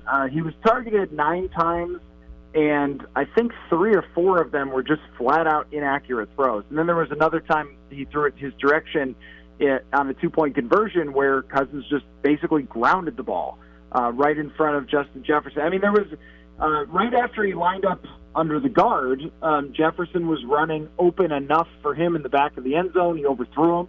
On the final drive of the game, Jefferson was coming over the middle. It would have been a contested play, but he usually makes those. Cousins overthrew him. I mean, these are the things that happen when Cousins is just off a tick. That there are some quarterbacks that I feel like find a way, even if something's off that day or the other team's doing something to them. And Cousins, sometimes he does, sometimes he doesn't. And, yeah, I think that they tried to target Jefferson, that the quarterback just didn't make the throws. I'll ask you, Dalvin Cook, shoulder injury. He's going to be out. Do we know if this is a bad deal here, weeks and weeks, or not? Yeah, it sounds like it. I mean, Mike Zimmer wouldn't say, but we've come to not trust Mike Zimmer on injuries at all over the years. I don't know why it's so difficult to say the guy has a shoulder injury when the whole world saw him get hurt. But, yeah, I mean, the reporters who are dialed in or who get the leaks directly from the GM and agents say that it's going to be a couple weeks. I mean, the reality is Dalvin Cook hasn't been that good this year. Their running game hasn't been that good this year. And it's one of the reasons why Zimmer has pushed Kirk Cousins to throw down the field more often, is because they haven't been able to rely on that to be the engine of the offense. And so I'm not saying that it doesn't matter that Dalvin Cook is out. It's just, if they're making the playoffs, if they're doing anything in the playoffs, it's on the shoulders of one guy, and it's the quarterback. And he's still got his top 2 receivers and a good third receiver, a good tight end, and they're pass blocking okay. It gets on him to drive these wins. And, that's something the Vikings have had to do before, and it just hasn't really worked out. And I think I'm skeptical that it will again. But, yeah, I mean, it sounds like Dalvin Cook will be out at least a couple of weeks. Matthew Collar on tonight, PurpleInsider.com, the site, on Twitter at Matthew Collar. Always good, man. Thanks for the time. Yep, thanks for having me. Appreciate it. Matthew Collar tonight on Twitter at Matthew Collar, his site, PurpleInsider.com, live from the Twin Cities. Vikings 5-6. The numbers came out, 50% chance of making the playoffs. They're still battling. They have Bears twice, Lions this week, okay? That one wasn't a gimme earlier in Minnesota, so it's at Lions this week. Then you got at the Packers. I don't love that. At home against the Rams, dicey. And then you got the Steelers in Minnesota there too. I'm okay with that one. So you're talking about a team that's trying to get to 9-8, I think. Can they get to 9-8? I think it's possible. I think they can, and can that get them into the playoffs? Here's the deal with Kirk, okay? I mean, it's classic Kirk. Everybody that hates Kirk, I stand up for Kirk here a lot because you look at all of his numbers. Just look at the numbers. He's a top 7 quarterback in all of the categories. He's the number 1 quarterback when it comes to the least amount of interceptions, okay? He's top 7 in all of the categories. Yards, touchdowns, completion percentage. I mean, it's Kirk's fine. But the difference is he can't go out every single week and just blowtorch teams when the defense is just getting absolutely destroyed. The Vikings give up pass plays against Green Bay and Aaron Rodgers. They couldn't stop a soul in the second half last week. They couldn't stop Aaron Rodgers and the Packers offense in the second half. They scored a touchdown nearly every drive in the second half. And now the 49ers, they couldn't stop the run at all. Over 200 yards rushing from the 49ers and 34 points. So Kirk Cousins is fine. The defense is nearly last. So I just want everybody to be aware. Kirk is top-tier quarterback numbers, yet a lot of people want to blame Kirk, and it's classic Kirk lining up under the guard, and everybody gets to hammer him today, the memes and all of that stuff. Yet the Vikings' defense is actually the classic letdown. The Vikings' defense is the classic letdown every game. Darn near every game. So that's what I'm worried about. I'm not worried about Kirk. They weren't going to get that playoff in time anyway. He lined up under the guard. Didn't help, but and then everybody wants to point to Kirk, the brain fart. All right, into the drive at 5 tonight on a Monday. I want to see where people stand on this. A high school football player in Minnesota gets 2 unsportsmanlike conducts in a semifinal game. This is the state playoffs in Minnesota this past week. 2 unsportsmanlike conducts in a game, so that means he gets suspended for the state championship. His parents try to get a temporary restraining order. They take it to court so they can appeal the Minnesota High School Activities Association ruling. What is the result here?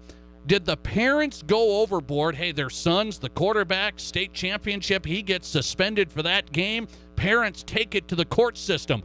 Where do you stand? We'll discuss it next. You're listening to The Nate Brown Show. Remember to follow us on Twitter at Nate Brown Show and like us on Facebook by searching Fox Sports Rapid City.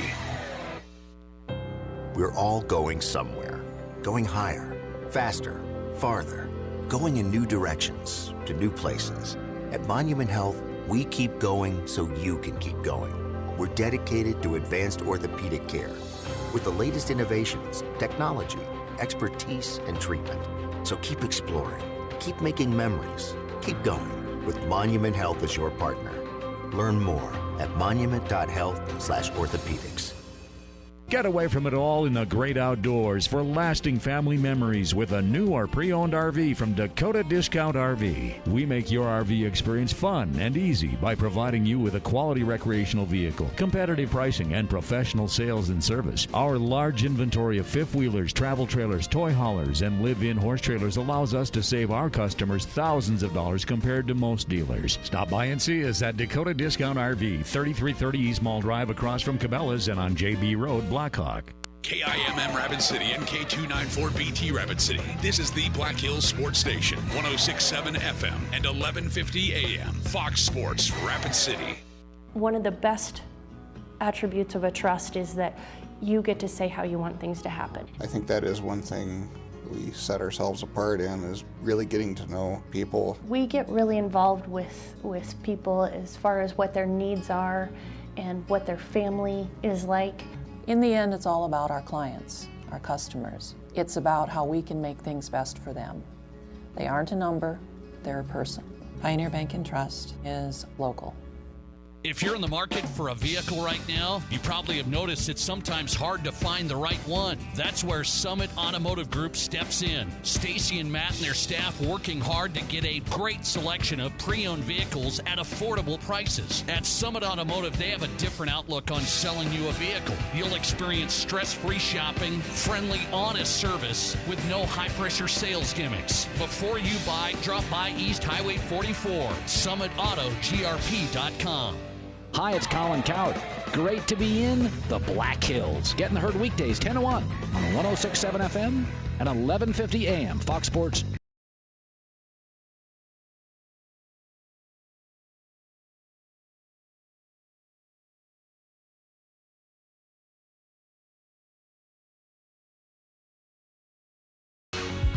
Hey, welcome back in the Drive at 5 on a Monday. Brought to you by Summit Automotive Group, summitautogrp.com. Start there. The selection really good, I'm telling you. Stacy and Matt and their staff working hard to get the quality pre-owned vehicles, SUVs, trucks, cars. summitautogrp.com. Carbine truly built around you. The right financing, the right vehicle. Try it before you buy. Stop there. summitautogrp.com. The Nate Brown Show live, Fox Sports Rapid City. Welcome in. Hope you had a nice Thanksgiving. We're back on a Monday, full power. All right, Ryan Abers coming up, Sooners beat writer. We got to talk Oklahoma. I'm surprised I was able to get him. I've talked to Ryan a lot over the years, but I said, hey, Lincoln Riley goes to USC. Big story. He was out of the airport yesterday. Ryan Abers in tonight. The Oklahoman covers the Sooners day in, day out. He's on the way. He'll explain Lincoln Riley and the scenario to USC, and who does Oklahoma go to next? Mike Hendrickson's on the way, South Dakota sports broadcaster from Sioux Falls, calling all sports. The great Mike Hendrickson's going to chime in tonight on a Monday, busy second hour. Question of the day, I got to go to this. I want to see where people sit on this. High school football scenario, it's interesting. Out in Minnesota. So they just got done with their state football playoffs, okay? They got done with their state football playoffs, and the story that caught people's attention here over the weekend was a temporary restraining order that some parents tried to get so their son could play in the state championship in Minnesota this past weekend. And so I go to Chatfield High School. Their quarterback, great player, Sam Backer, great player. So here's the scenario. He gets called for 2 unsportsmanlike conduct penalties in the semifinal last week. Okay? If you get 2 unsportsmanlike conduct penalties, you're suspended the next game. Well, the next game for Chatfield High School, Minnesota, was the state championship. So his parents go to the court system and say, hey, this was a judgment call by the official, the Minnesota High School Activities Association. We want to appeal this. That's the restraint. They were trying to get the court system to step in and say, hey, we'll let him play here. We'll let him play while they appeal the Minnesota High School Association ruling. Let him play in the state championship. That's what the parents wanted. The U.S. District Court judge, the Friday after Thanksgiving, said that's not going to work. She denied the request for the temporary restraining order that would have allowed him to play in that state championship game. So Sam Backer, star quarterback, 2 unsportsmanlike conducts in the semifinal, gets suspended for the state title, goes to the court system. It gets denied. And I ask you, where should this have gone?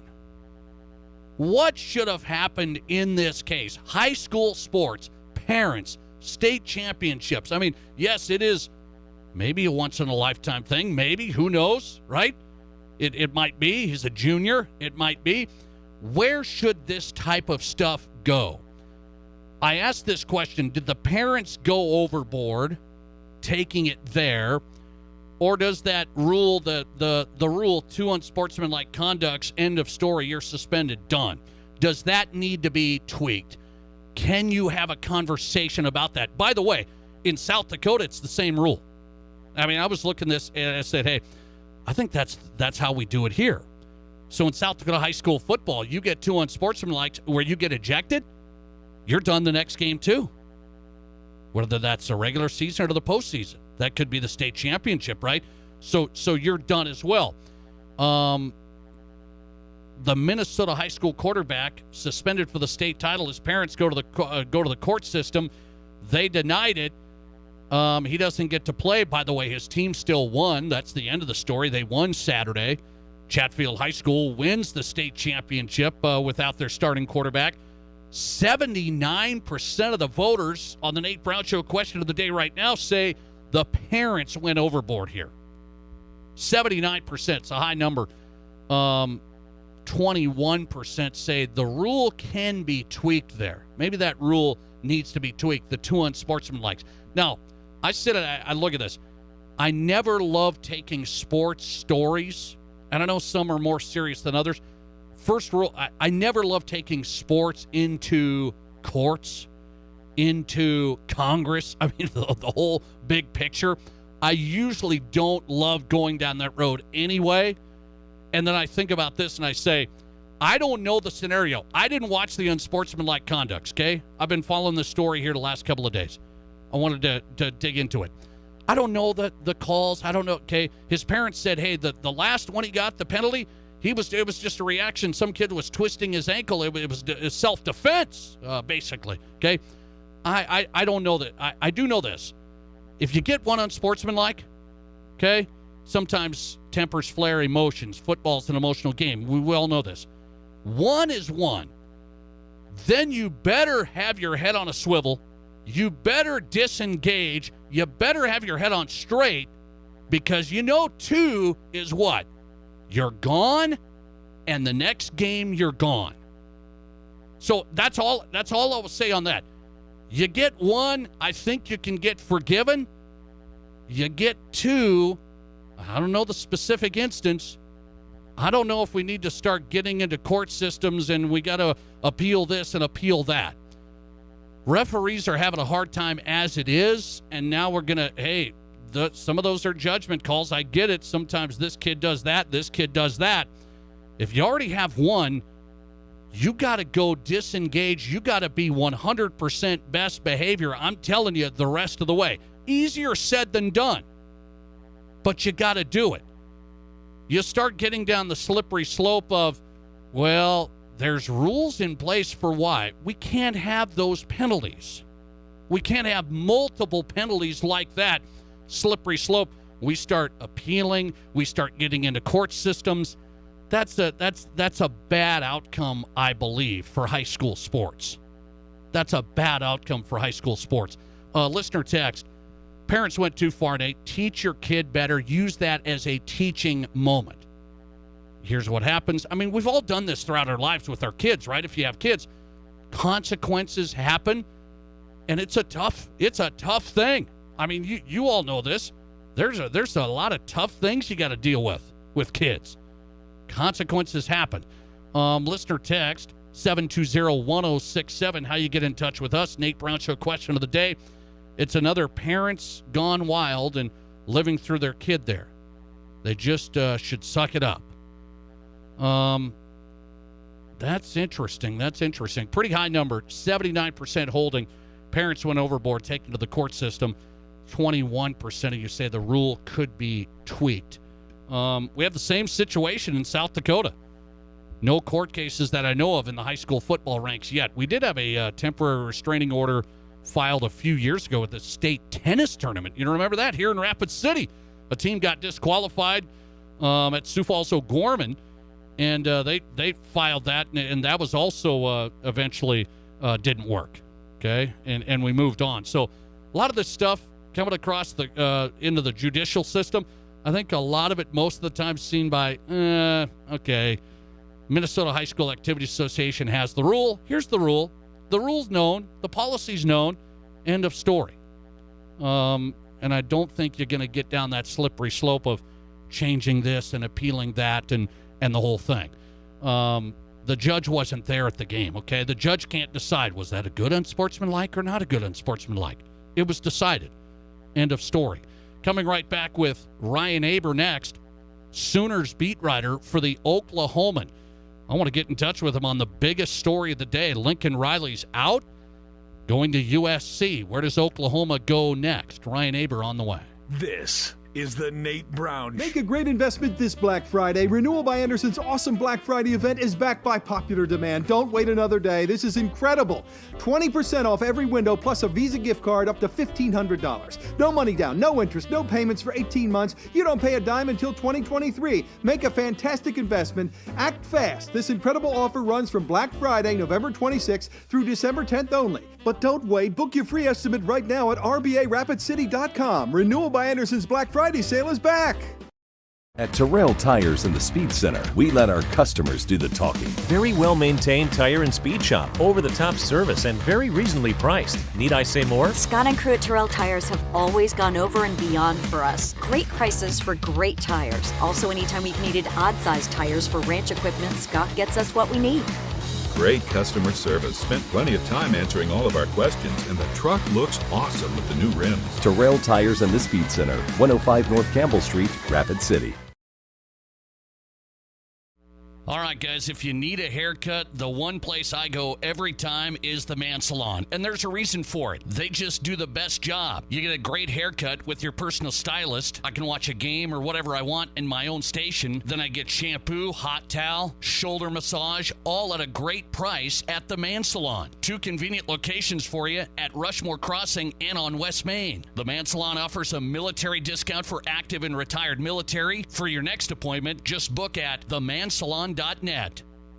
I'm with Brian from Anytime Auto Sales Service and Detail. You've added another new product to your arsenal. The Braxton Creek Bushwhackers are back in stock, and it's been a long wait, so hurry in before they're gone again. I tell you, these little rascals got so many options for their size, it's unreal. Amazing little units, complete with kitchen, sink, cooktop, cooler, memory foam mattress, even a built-in furnace and air conditioning system. It really is incredible, all the amenities these teardrops have, folks. To have their own heating and cooling system in a unit this size, you gotta be kidding. Unbelievable. Totally self-contained off-road suspension campers with their own battery power and propane tank, and they're solar ready too. They even have a built-in stereo and come pre-wired for TV. With over 2 million acres just minutes away, it's time for adventure junkies to head for the hills. Hey, there's no better way to disappear for a while in one of these little campers, people.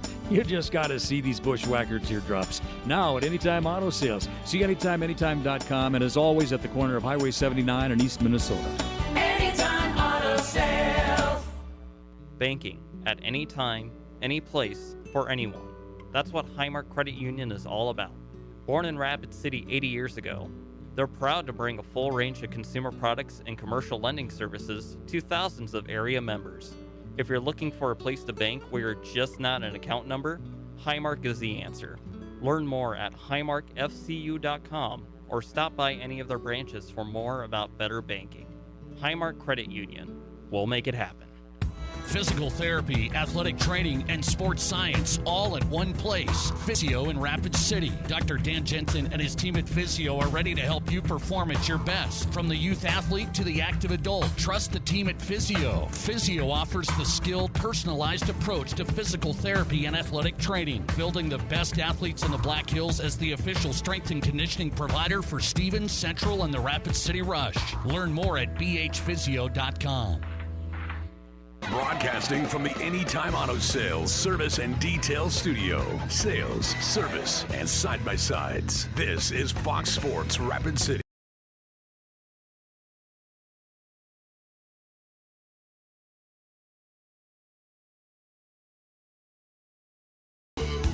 Welcome back in. What a show tonight, packed with some great guests across the country.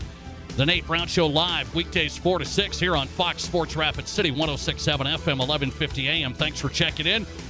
Remember, the podcast always available if you can't catch us all live. We don't repeat segments and play interviews back, like record stuff and play it back. We try and give you fresh content out of the gate. So catch the podcast. All of the guests appear right there.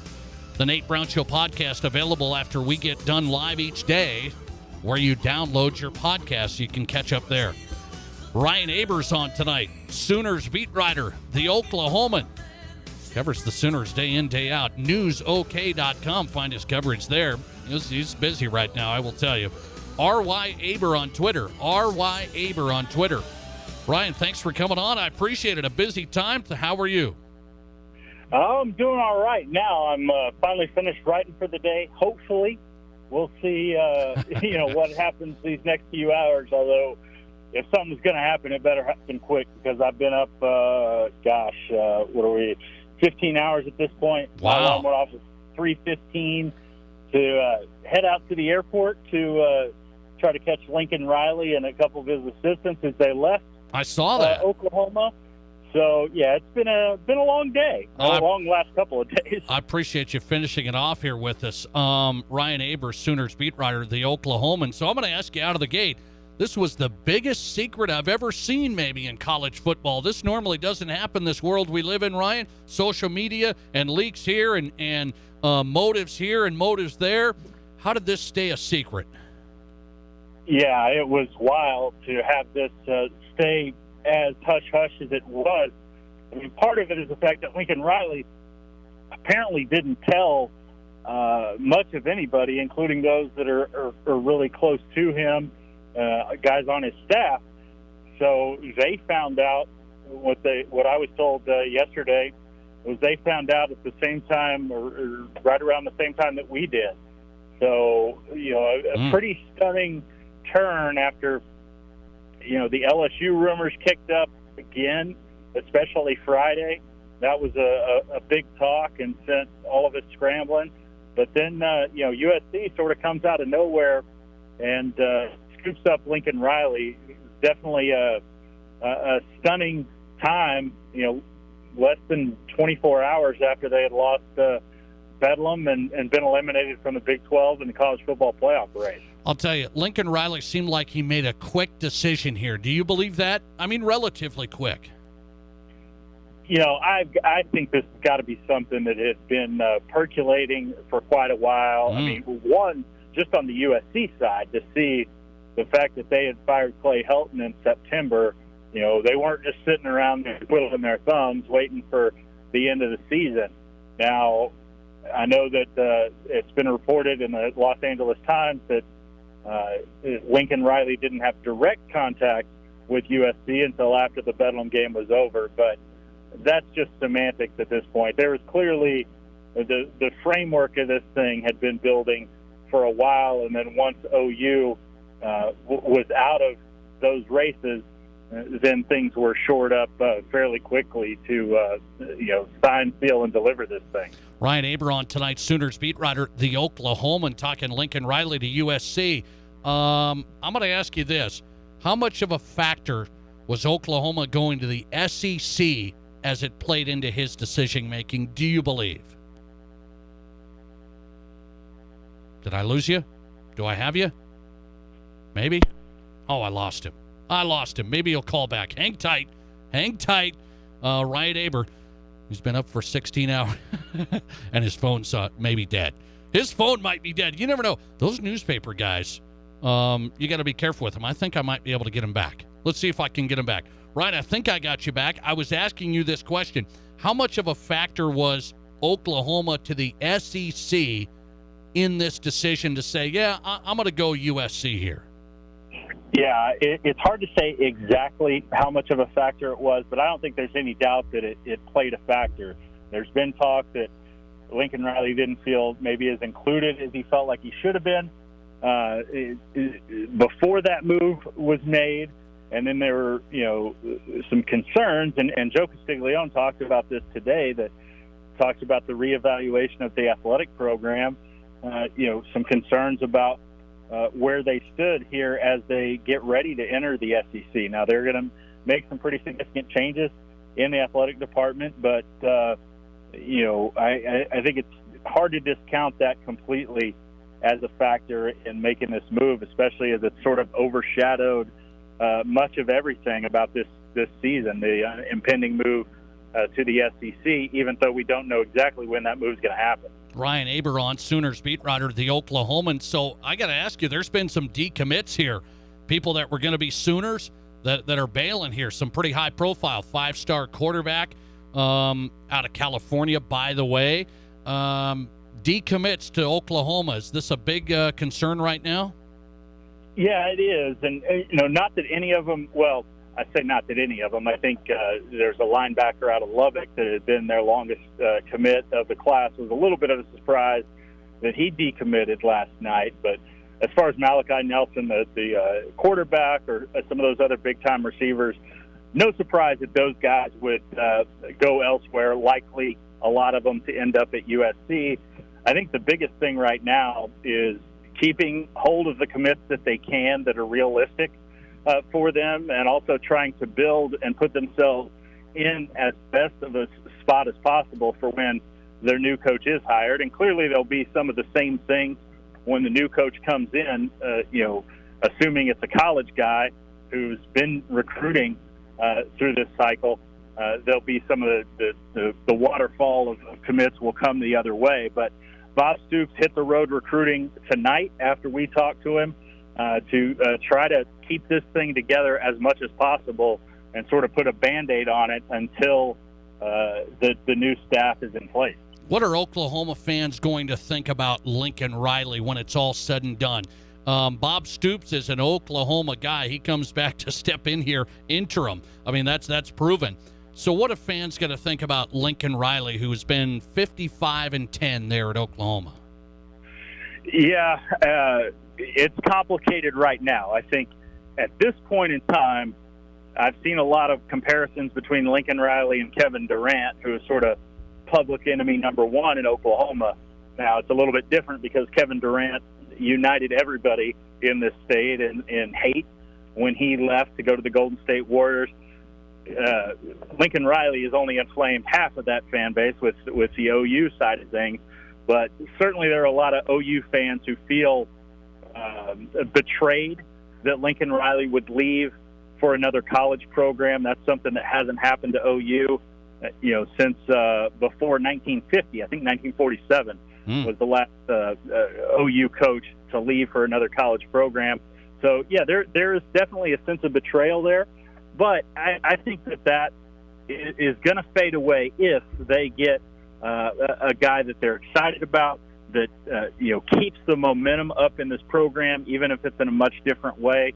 But for right now, there's plenty of raw emotions among OU fans, considering Lincoln Riley's departure and also the Bedlam loss a couple nights ago that sort of got washed away in this whole deal. Yeah, no doubt. Ryan Aber, I'll let him run with this.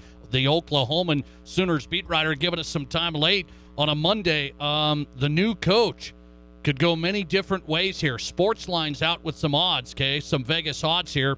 Brent Venables, Clemson D coordinator, leading the way. Lane Kiffin second, with Mark Stoops, Bob's brother. What do you think of those three?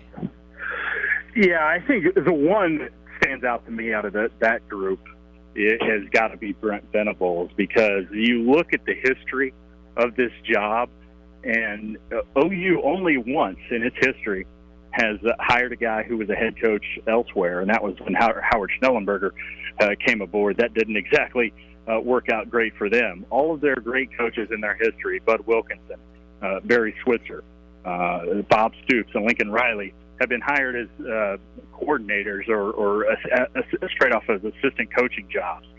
So I think it's not going to be a surprise if they go that route again.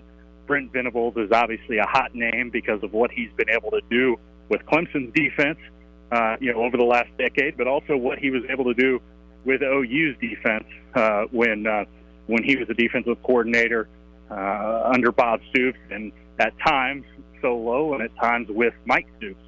So, that's certainly a name to watch.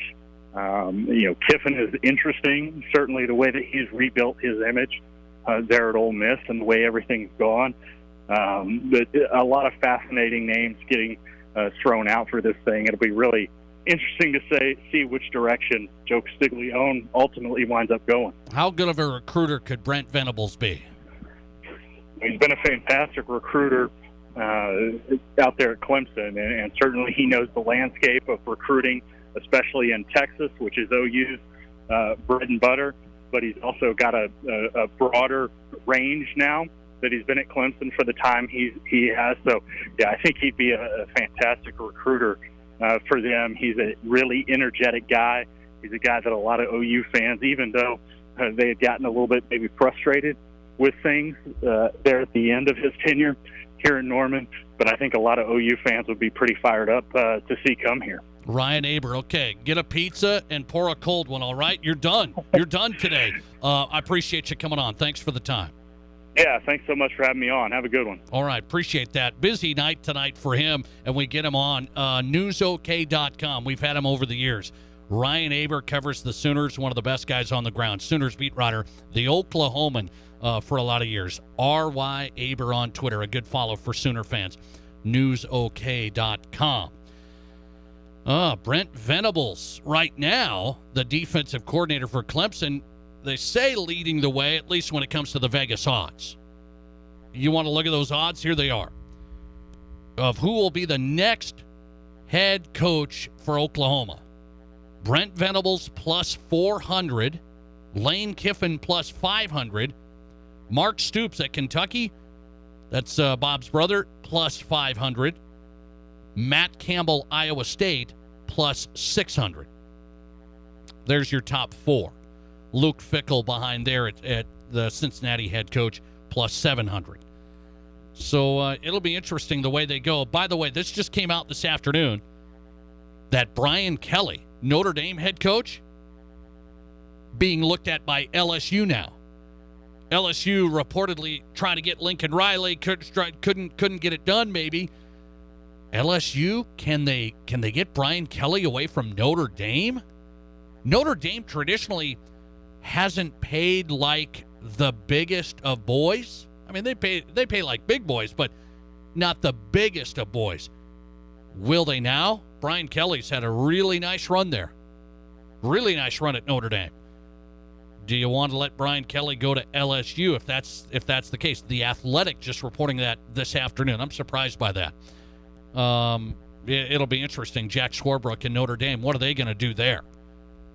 Yeah, Brian. I mean, these coaches' contracts are just off the charts. Mel Tucker, he's won 17 games in his career. 17 in his career. He just got $95 million. I mean, I still don't get that. I am just out to lunch on that. All right, coming right back, let's go to South Dakota broadcaster Mike Henriksen. Calling All Sports as his show, longtime South Dakota sports broadcaster. What does he say about two unsportsmanlike conducts in a game, getting ejected, suspended for the next game? Where does he go on that one at this Minnesota high school sports story? Mike Henriksen on the way next. You're listening to The Nate Brown Show, streaming live at FoxSportsRapidCity.com and right here on 106.7 FM and 1150 AM Fox Sports Rapid City. At Terrell Tires in the Speed Center, we let our customers do the talking. Very well-maintained tire and speed shop. Over-the-top service and very reasonably priced. Need I say more? Scott and crew at Terrell Tires have always gone over and beyond for us. Great prices for great tires. Also, anytime we've needed odd-sized tires for ranch equipment, Scott gets us what we need. Great customer service. Spent plenty of time answering all of our questions, and the truck looks awesome with the new rims. Terrell Tires in the Speed Center, 105 North Campbell Street, Rapid City. Make a great investment this Black Friday. Renewal by Anderson's awesome Black Friday event is backed by popular demand. Don't wait another day. This is incredible. 20% off every window plus a Visa gift card up to $1,500. No money down, no interest, no payments for 18 months. You don't pay a dime until 2023. Make a fantastic investment. Act fast. This incredible offer runs from Black Friday, November 26th through December 10th only. But don't wait. Book your free estimate right now at RBARapidCity.com. Renewal by Anderson's Black Friday sale is back. Fantastic. The financing offer is the best ever. No money down, no interest or payments for 18 months. Think about that. You get your new windows now and you don't even have to make a payment until 2023. Wow. It's a very limited time offer. It starts on Black Friday, November 26th, runs through December 10th only. Please do not wait to book your free estimate right now. Just go to RBARapidCity.com, set up the free estimate. Renewal by Andersen. Make a great investment this Black Friday. Someone will come in, they'll have a noise under the hood. We'll go out and take a look at it. We can determine by the type of noise, and usually if we can determine where it's coming from, we can direct them to the piece that has failed. My name is Dick Lemke. Working at Sturtevant's as long as I have, it's definitely become my career. When you need someone to help solve the problem, start with a Sturtevant store near you. STURTVANTS, come and see Sturtevant's. Has it Sturtevant's? The doctors and staff at Black Hills Orthopedic and Spine Center have provided expert bone, joint, and muscle care to patients in the Black Hills area since 1976. Whether you're an elite athlete, a weekend warrior, or just want to continue your active lifestyle, the orthopedic experts at Black Hills Orthopedic and Spine Center will help you stay in the game. Don't let an injury keep you from doing the things you love. Trust the team at Black Hills Orthopedic and Spine Center, specializing in what moves you. Learn more at BHOSC.com. Hey renters in the Black Hills, I'm State Farm Agent Scott Carlson, and I'm ready to surprise you in a good way with surprisingly great rates on auto and renter's insurance. That's right, me and my team can help you protect your car and your stuff for less than you might think. Get a quote and see how much you can save. You might be surprised. Call me, State Farm Agent Scott Carlson, for your surprisingly great auto and renter's rate today. Like a good neighbor, State Farm is there. Here's some free financial advice from Pro Auto Care. Regular service and preventative vehicle maintenance always pays off big time. With regular Pro Auto Care service and maintenance, you'll extend the lifespan of your vehicle, and that means more miles and more years of use from your vehicle investment. That's just good economy. It's simple financial advice. You take care of your vehicle, and your vehicle takes care of you for a longer time. From oil changes to brakes, tires, and major repairs, see Tom at Pro Auto Care. Open as usual at 1891 Rand Road, Rapid City. Broadcasting from the Anytime Auto Sales, Service, and Detail Studio. Sales, service, and side-by-sides. This is Fox Sports Rapid City.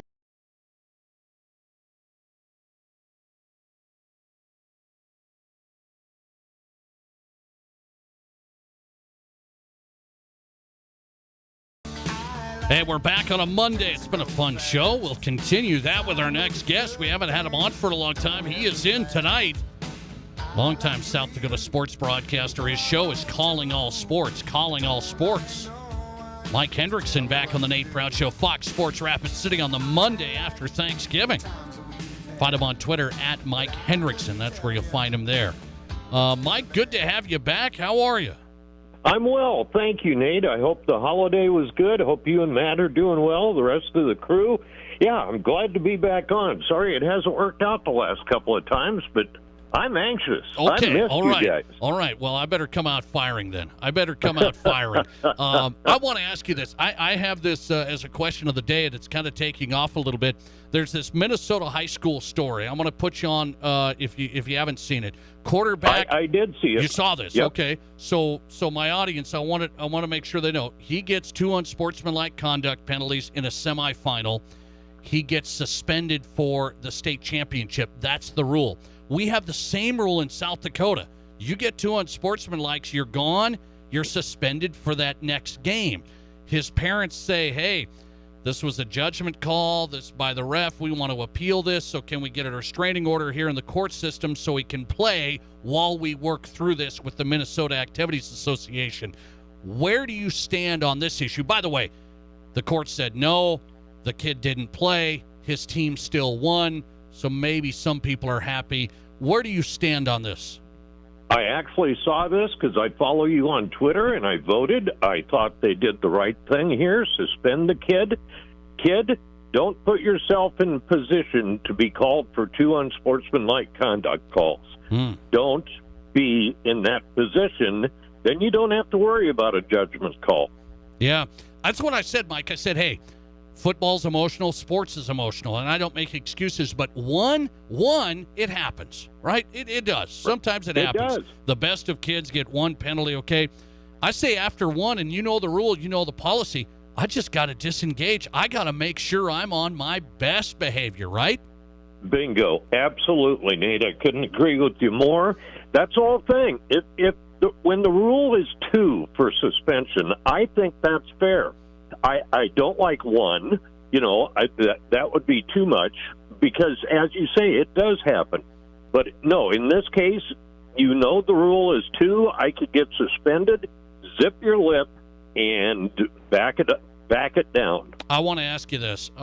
Usually when sports stories get into court systems, usually it's, no, this isn't going to work, And I say it's because it's a slippery slope, Mike. I feel like if that judge says, okay, well, did the ref make the right decision? Now we're going down this slippery slope. Are we going to do this all the time?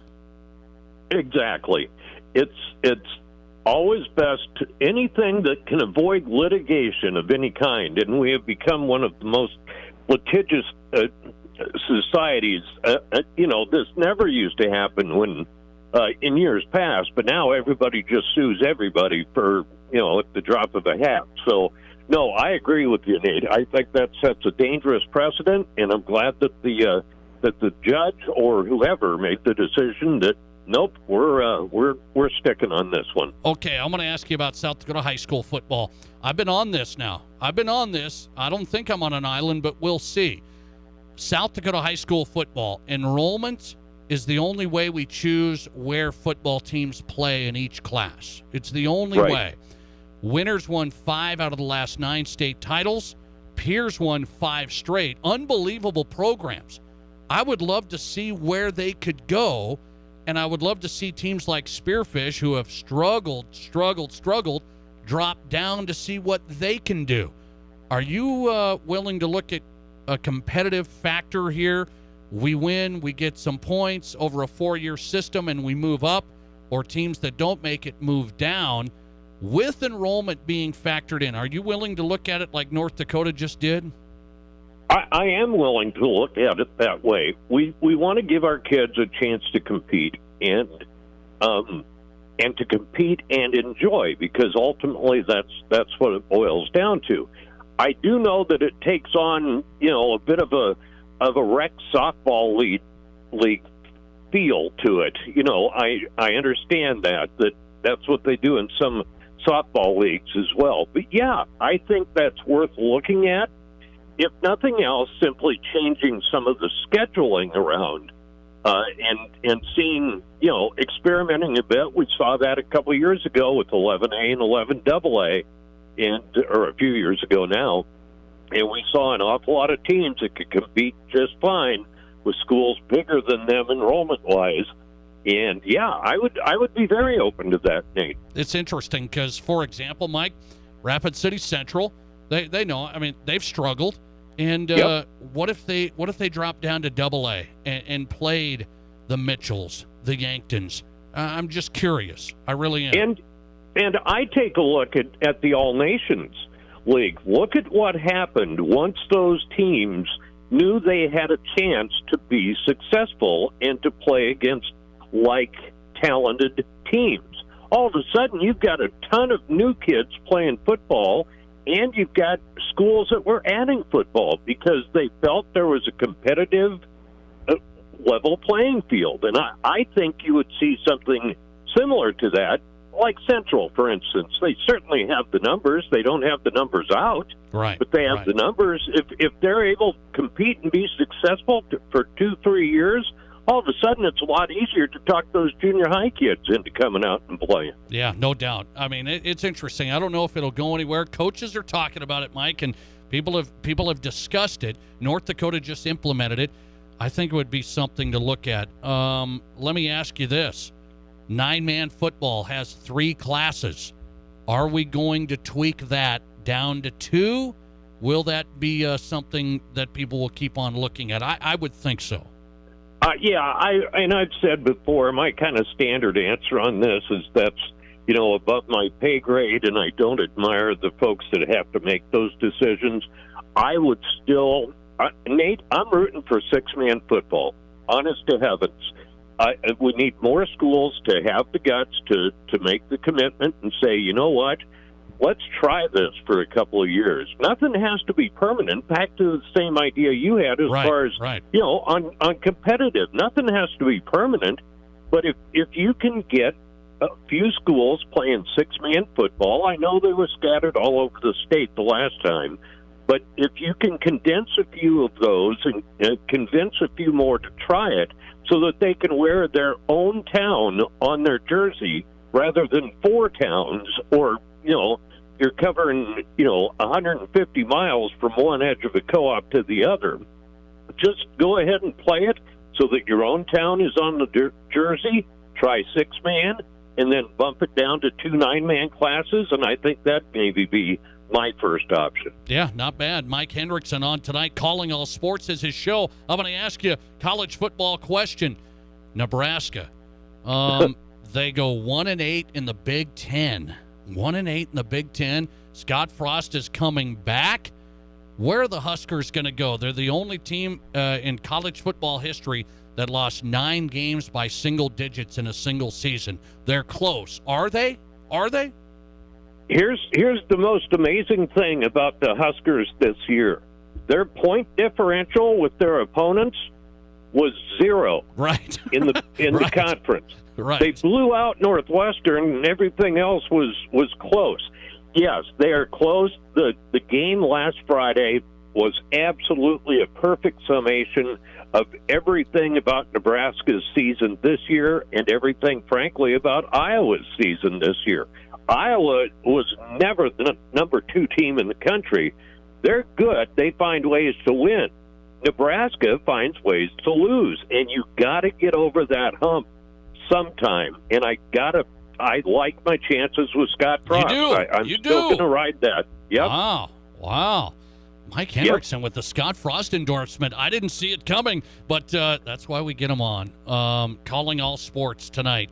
And I will tell you, find him on Twitter at Mike Hendrickson. By the way, you have a new book. You had a sports book, and now you got a different book?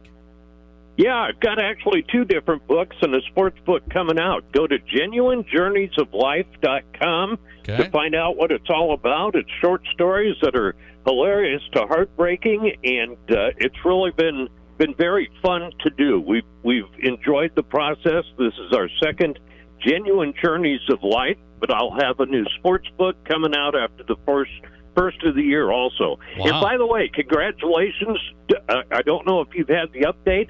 Kalen DeBoer, the Millbank native, former University of Sioux Falls coach, head coach at University of Washington. That is unbelievable. How about that? From USF now to Washington, and 3 assistants that were with him there. I saw they started with him there.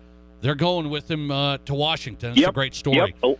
A lot of South Dakota ties there. Great stuff. Mike, thanks for the time. As always, we'll get you on soon. Appreciate it. Nate, that sounds great. Thanks for sticking with me. We'll talk to you soon. All right, Mike Hendrickson, Calling All Sports, his show, longtime South Dakota sports broadcaster, and, of course, does the state championships. Looking forward to seeing him back on SDPB. Find him on Twitter at Mike Hendrickson. Competitive factor endorsement from Mike Hendrickson? The longtime South Dakota sports broadcaster? Wow, what a way to finish a Monday. I'm going to have to bring that back tomorrow. We say we don't record guests and repeat them, but I'm going to have to break out that deal and play that endorsement tomorrow. Thanks for listening to the program. The Nate Brown Show in the books tonight on a busy Monday. Catch the podcast. If you missed some of the show, the podcast will be up tonight. Wherever you download your podcast, find the Nate Brown Show podcast. And, of course, we're back tomorrow. Better than ever on a Tuesday. Enjoy the night. The Odd Couple taking over.